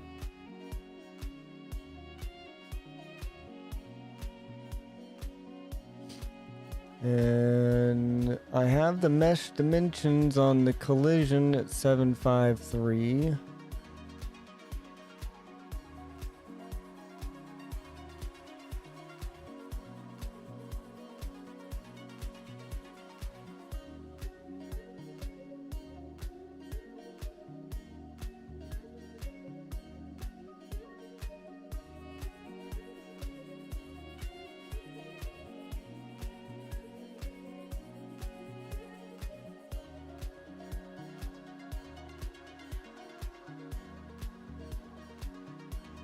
Maximum axis. I feel like there's something in here that scale mode. No.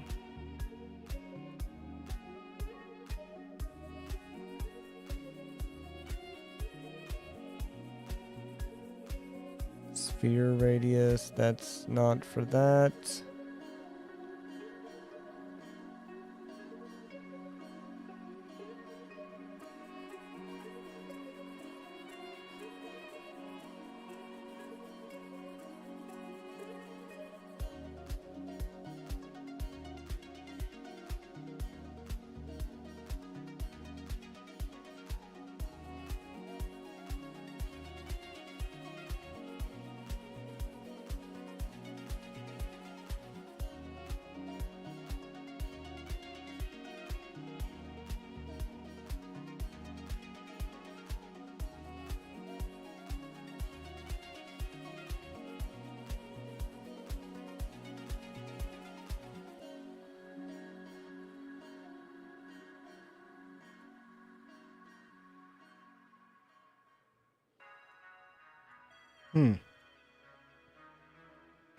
They just don't seem to be colliding properly.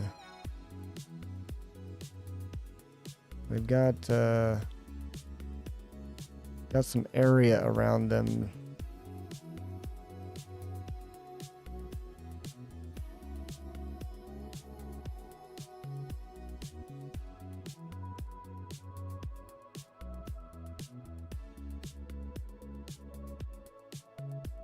Do spawn burst instantaneous, point force attraction, no gravity, no drag, no gravity.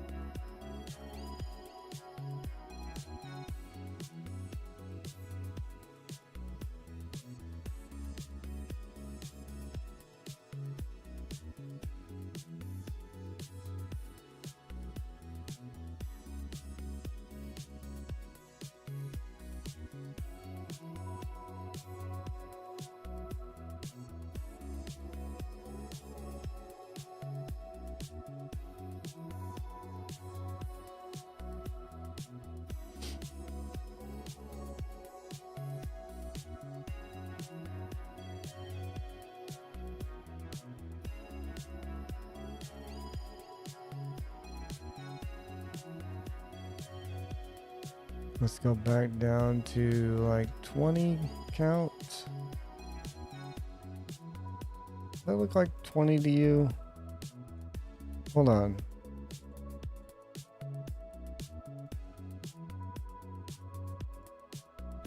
One, two, three, four, five, six, seven. I'm counting these suckers. I gotta get all of them in view so I can count them. So like right there. 1, 2, 3, 4, 5, 6, 7, 8, 9, 10, 11, 12, 13, 14. Okay, there is 20 there. All right. Traction strength.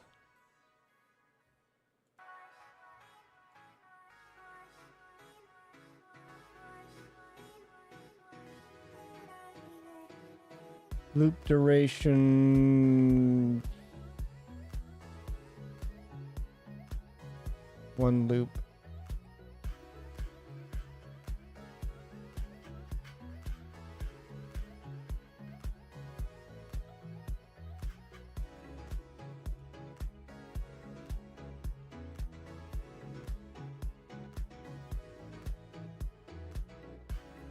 And then I need to turn off the rest state, which would be in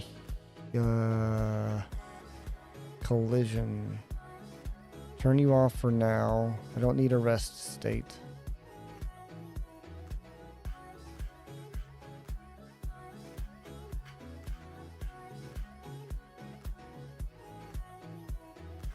I need them to be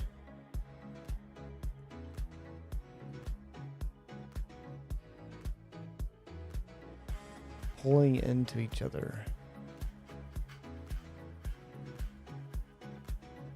Like so.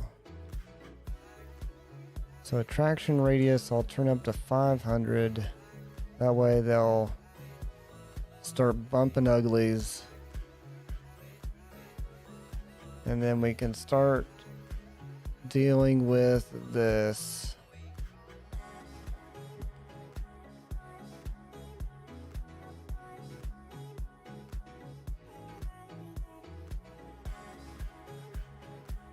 So we'll pause it about right there. Now we need to figure out why they are not bumping properly.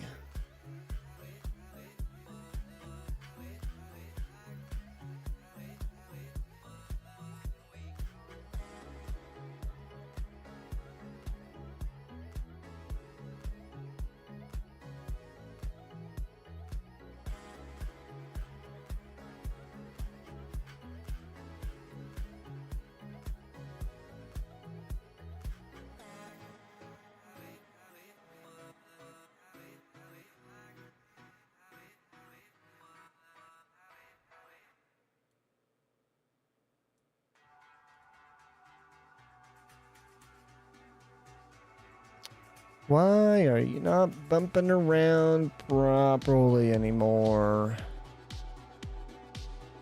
It can't be because of that.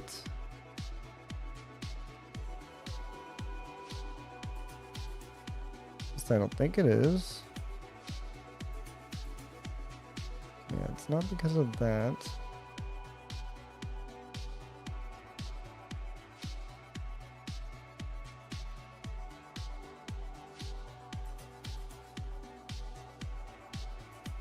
The mass min and max is fine.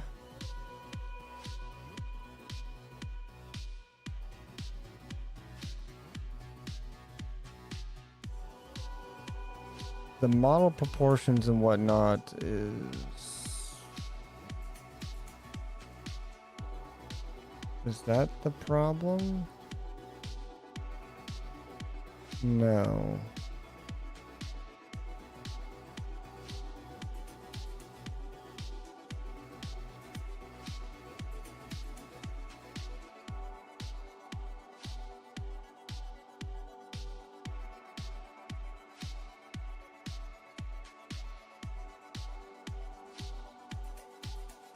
That shouldn't affect anything because that's sprite, not mesh.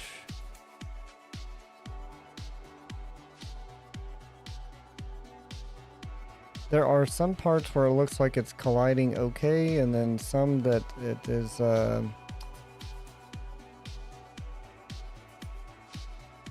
seeming a little weird.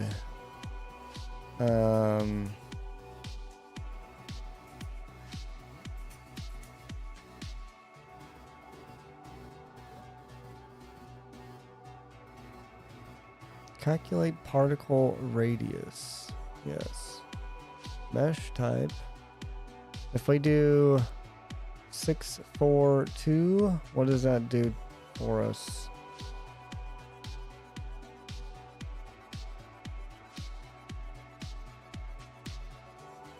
We've got some collision and some not.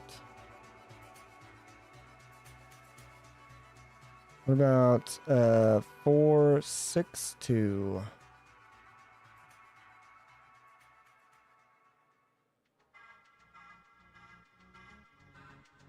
That seems to fix some of it.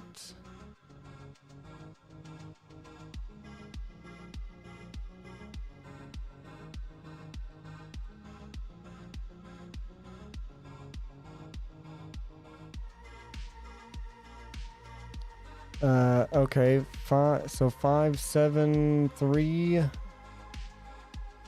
was the mesh, right? 753, so 573. And then where else is that?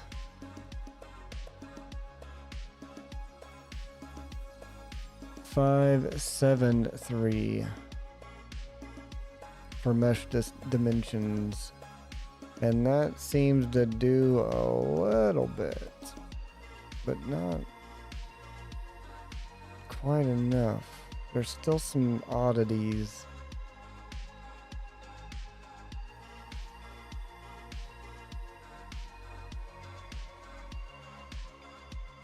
I had this problem before where it was like it was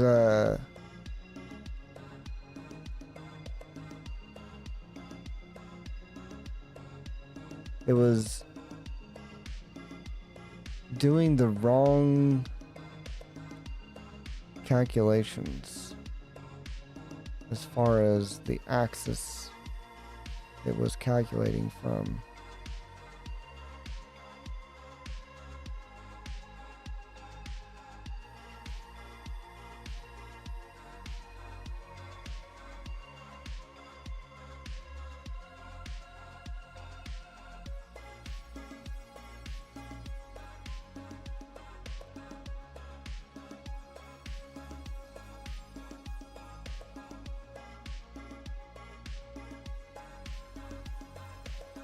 I'm still getting some weird force field stuff though.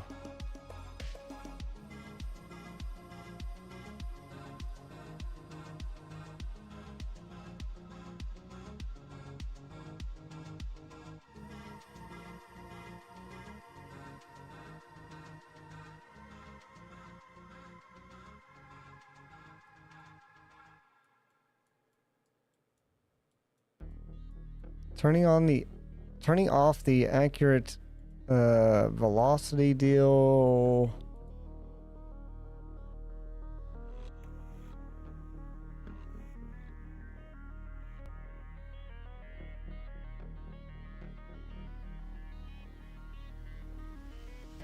Let's try that.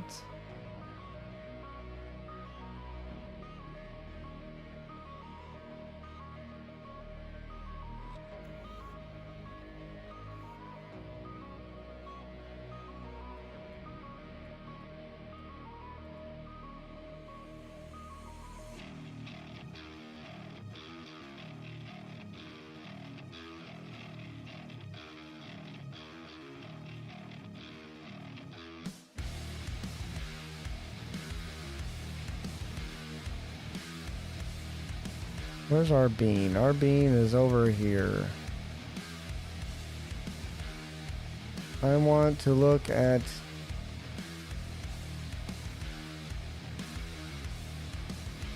Stop it. Too fast. So we've got Y is the width, X is the length. Okay.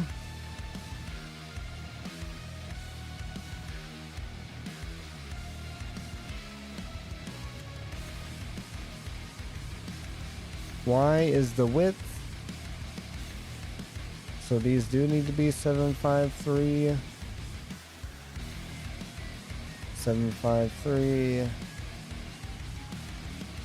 But why do we have these weird things going on? Is it the grids?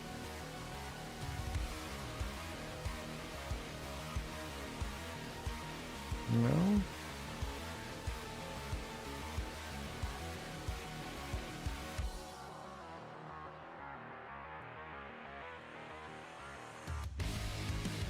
Oops.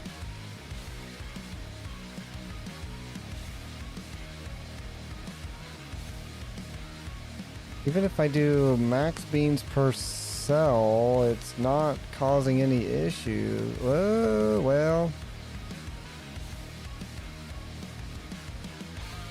Never mind.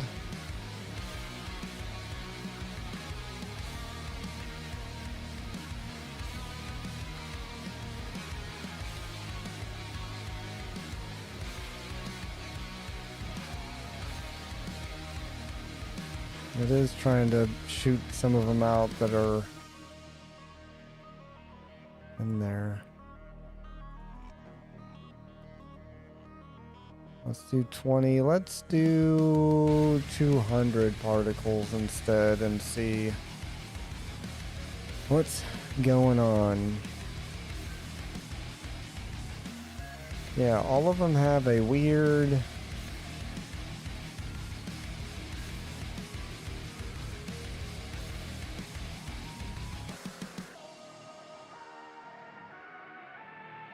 problem going on.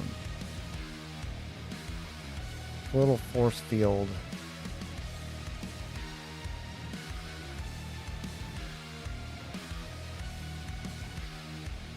What could be causing that?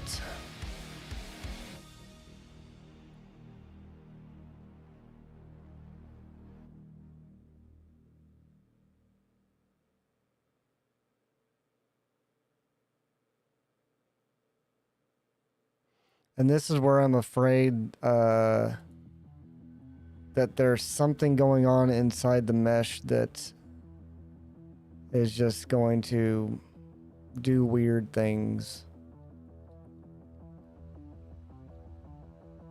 So let's take our new mesh.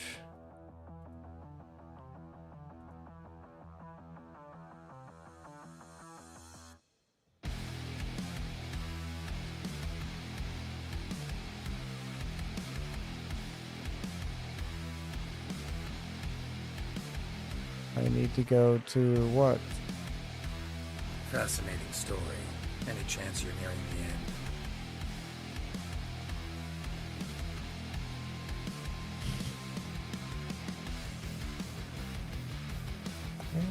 I see how it is. I'm seeing how this is.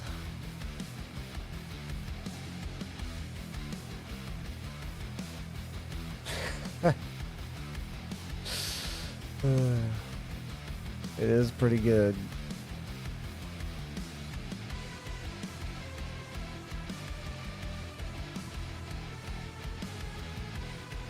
Why don't I have size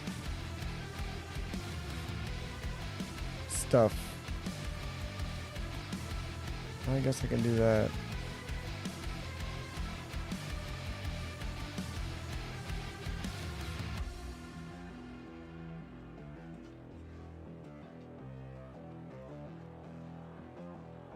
All right, we need to rename this to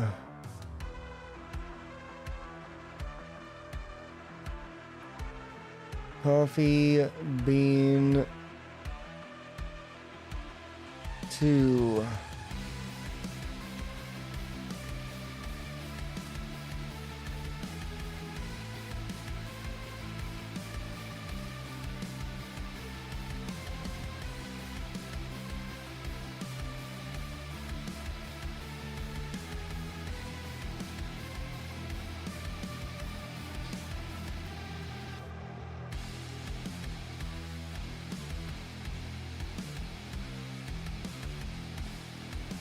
Hold on. I'm going to change the mesh that is we're using.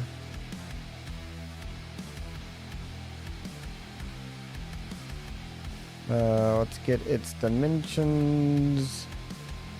532.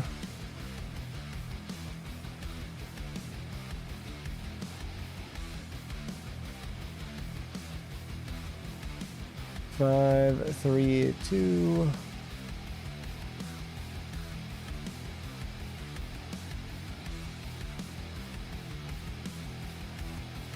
Five, 3, 2.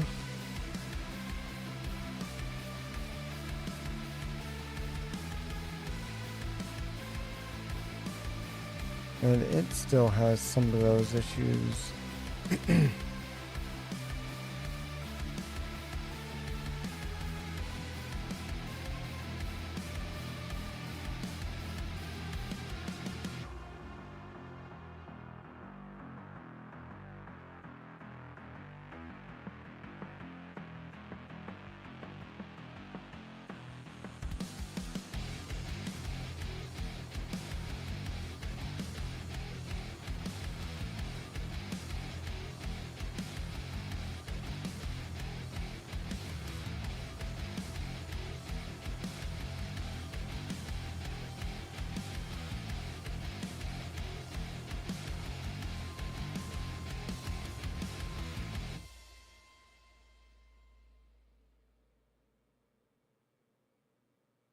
Okay, that actually doesn't change anything.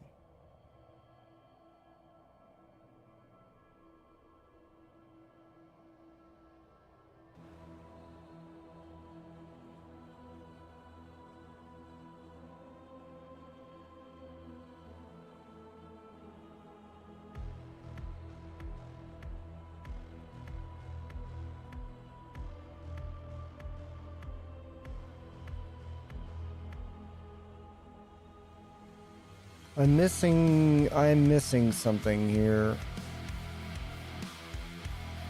that's causing an issue.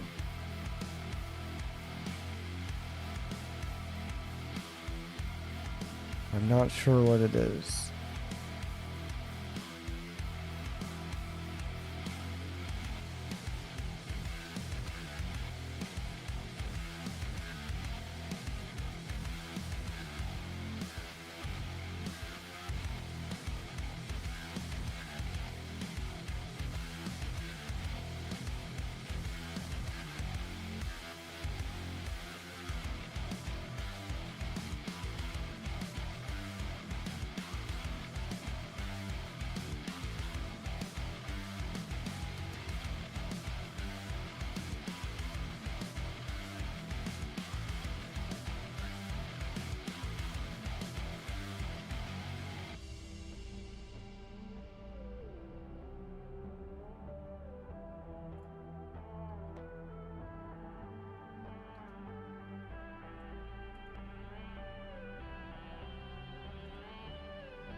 Method for calculating particle radius. Yep.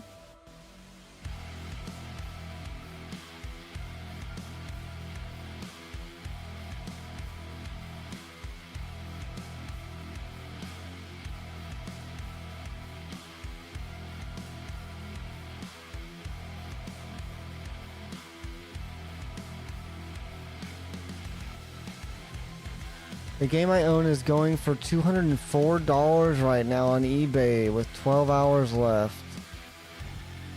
Going to see how much it sells for. What game is that?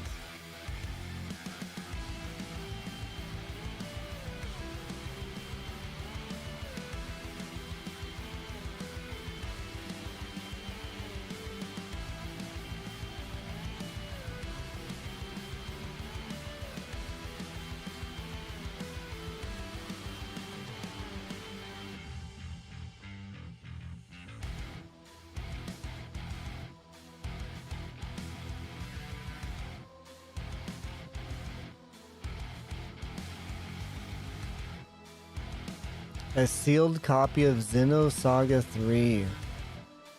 Oh. That's pretty cool. That's pretty awesome.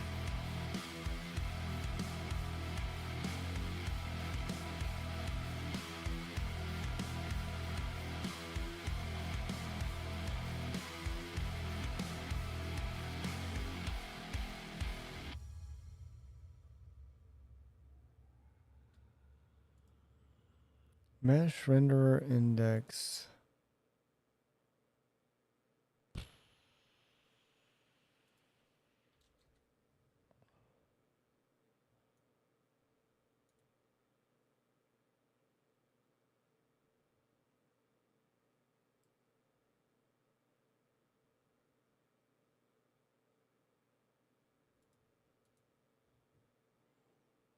Why is that?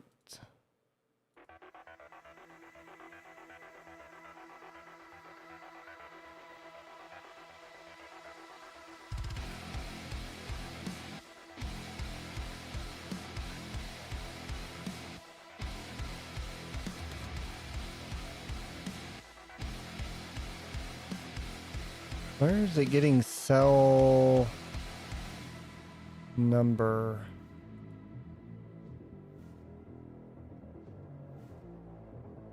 User exposed. It's not on any of these. Can I get rid of them, please? Thank you. There we go. If you'd like to see the current market for my games, yeah, it's not a bad idea.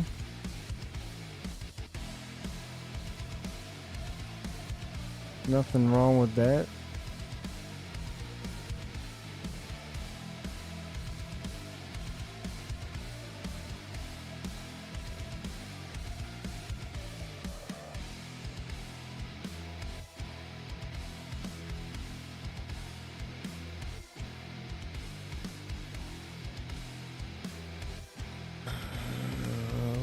Why can't I figure this out?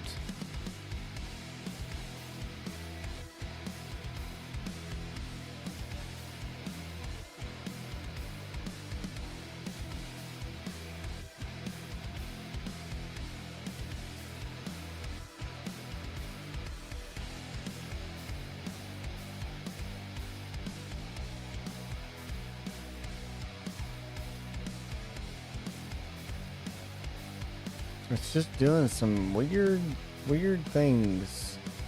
Like up here. Why is it like that up here?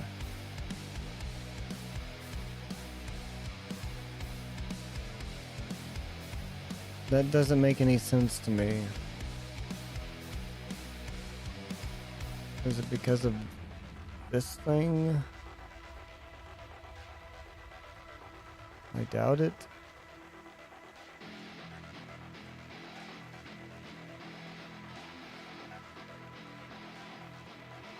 I like my investment on Clock Tower. Bought for $1, currently sells for around 200. Nice. That's pretty good profit.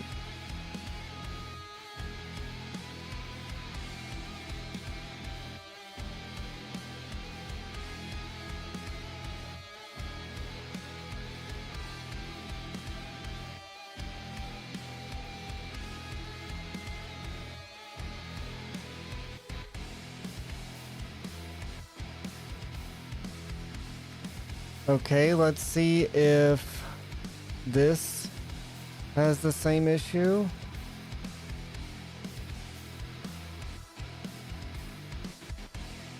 So far, no. 6, 7, 8, or yeah, 6, 7, 8. So let's do.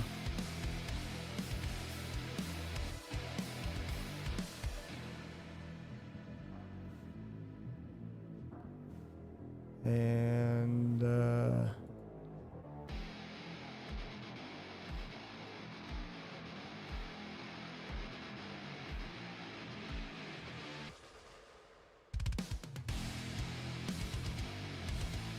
okay, these do not have that problem.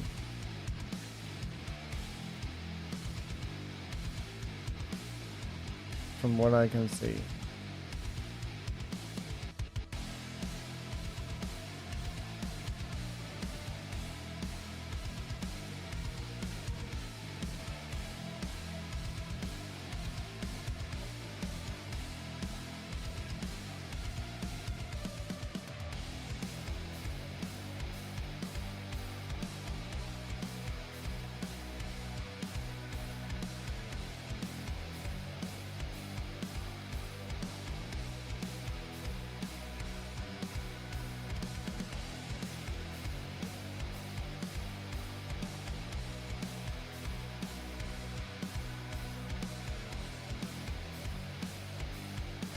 The most surprising at the moment is Silent Hill.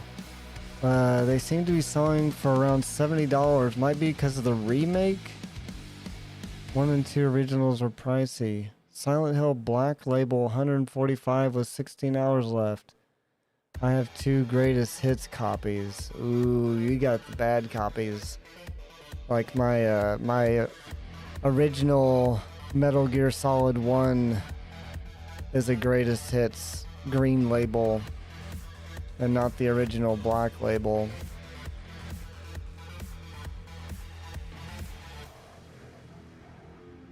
Okay, so these don't seem to be having as much of a problem as the other mesh. So what is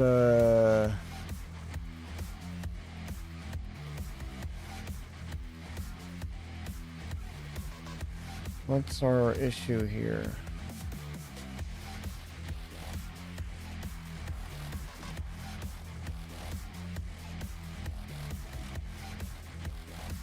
Seven, 5, 3.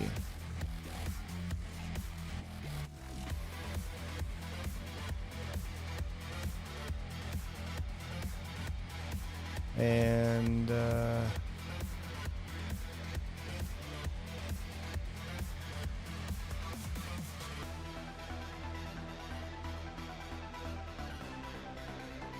now they're colliding better.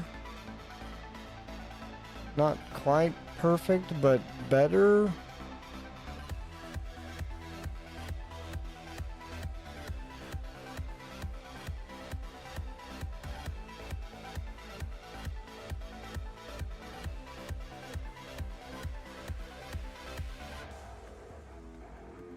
Silent Hill greatest hits is 60 with 3 days left. Yeah, that's not bad. Yeah, I'm guessing they're probably going up in price because the remake, like you said. Oh man, I did not sleep enough last night.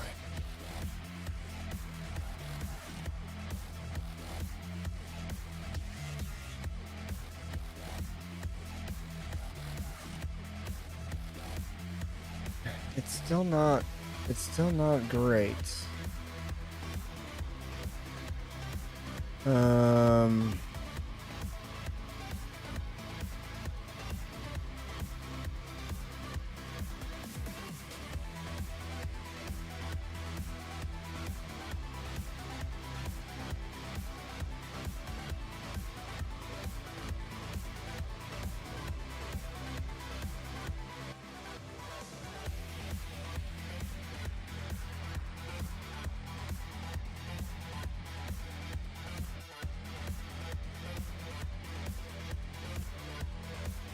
Okay, 111 doesn't work because that literally makes it flat. But not... What?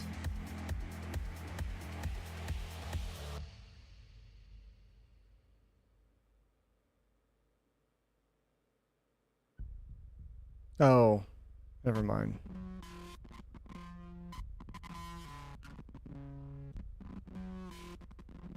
As soon as I heard about Concord, I went to see if I could grab a sealed copy. Market for them was already insane. Yeah. Yeah, that was,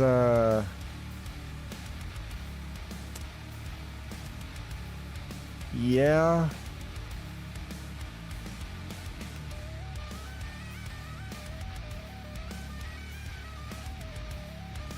Boy, that Concord sure is something.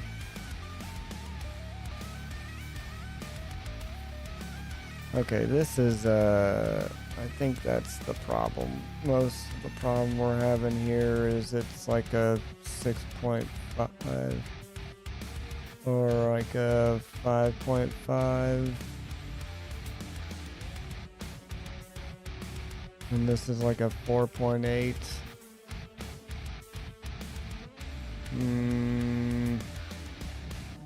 4.9.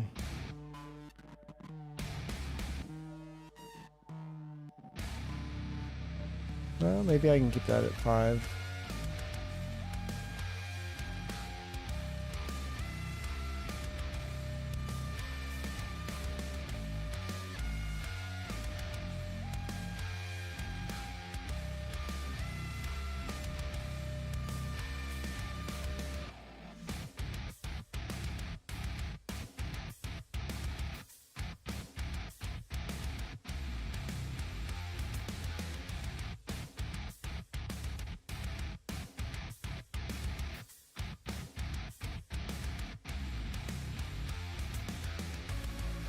That seems to be working a little bit better.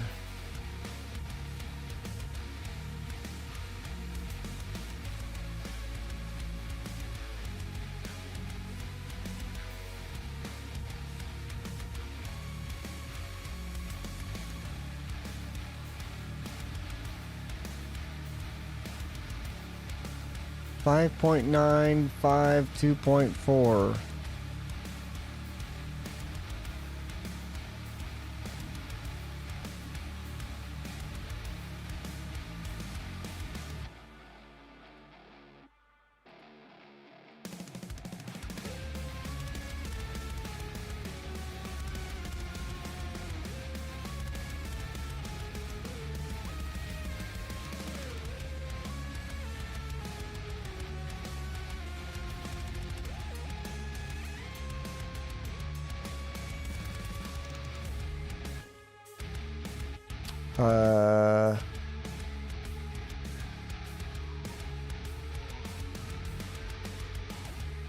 Why didn't it go off? No, I have it set.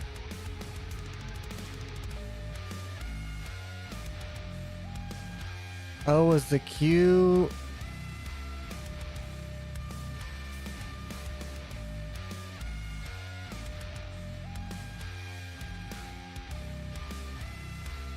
No, there wasn't one in queue.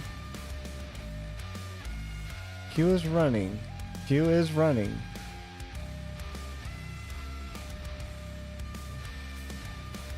No, everything's good.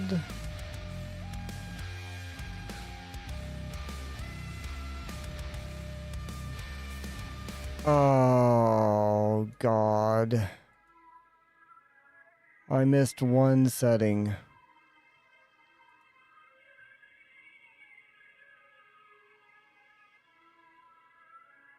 Dang, I should be asleep already. I have the English girl going. I went through all of my alert stuff and like tried to streamline as much as possible. So like, well, British.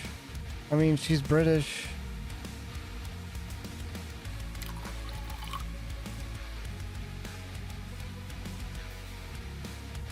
Unknown message. Was I supposed to have a French girl? Where'd it go?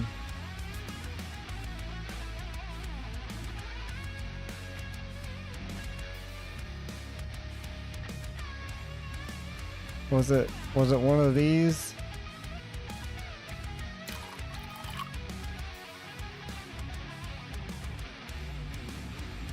Unknown message. Yeah, but then they start speaking in French. So I don't like. I can't understand them then.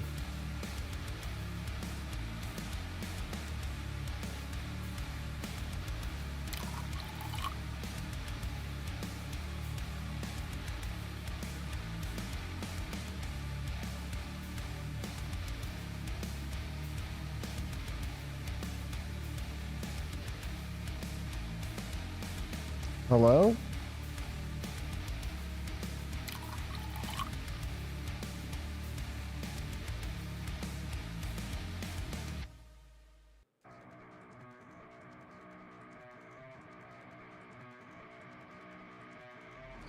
That one didn't play at all?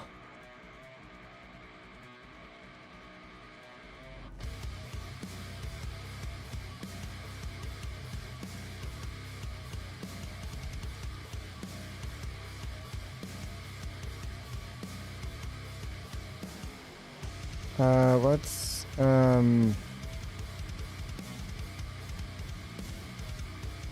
why didn't that play at all? No, I need to figure it out, obviously, but... Unknown message. No message. Fascinating story. Any chance you're nearing the end?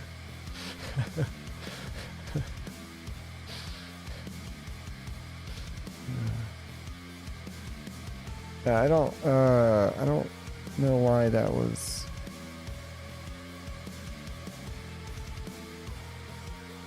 What is it?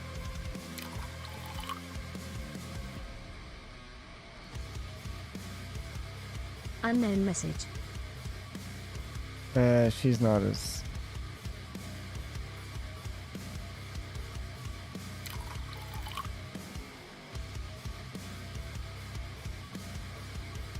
Unknown message.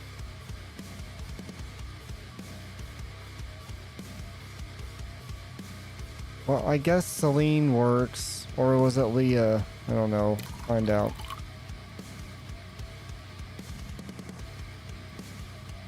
Unknown message. Yeah, we'll just keep it on that. I'm not gonna be able to understand it, but I can read the alert somewhere else.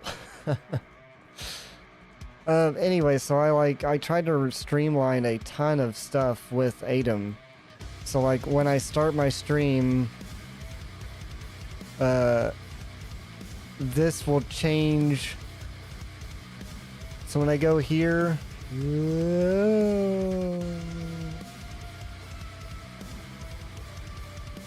when I hit the button on my stream deck, the starting soon text at the bottom, if I hit the starting stream, it'll change it to starting soon. And if I hit end stream,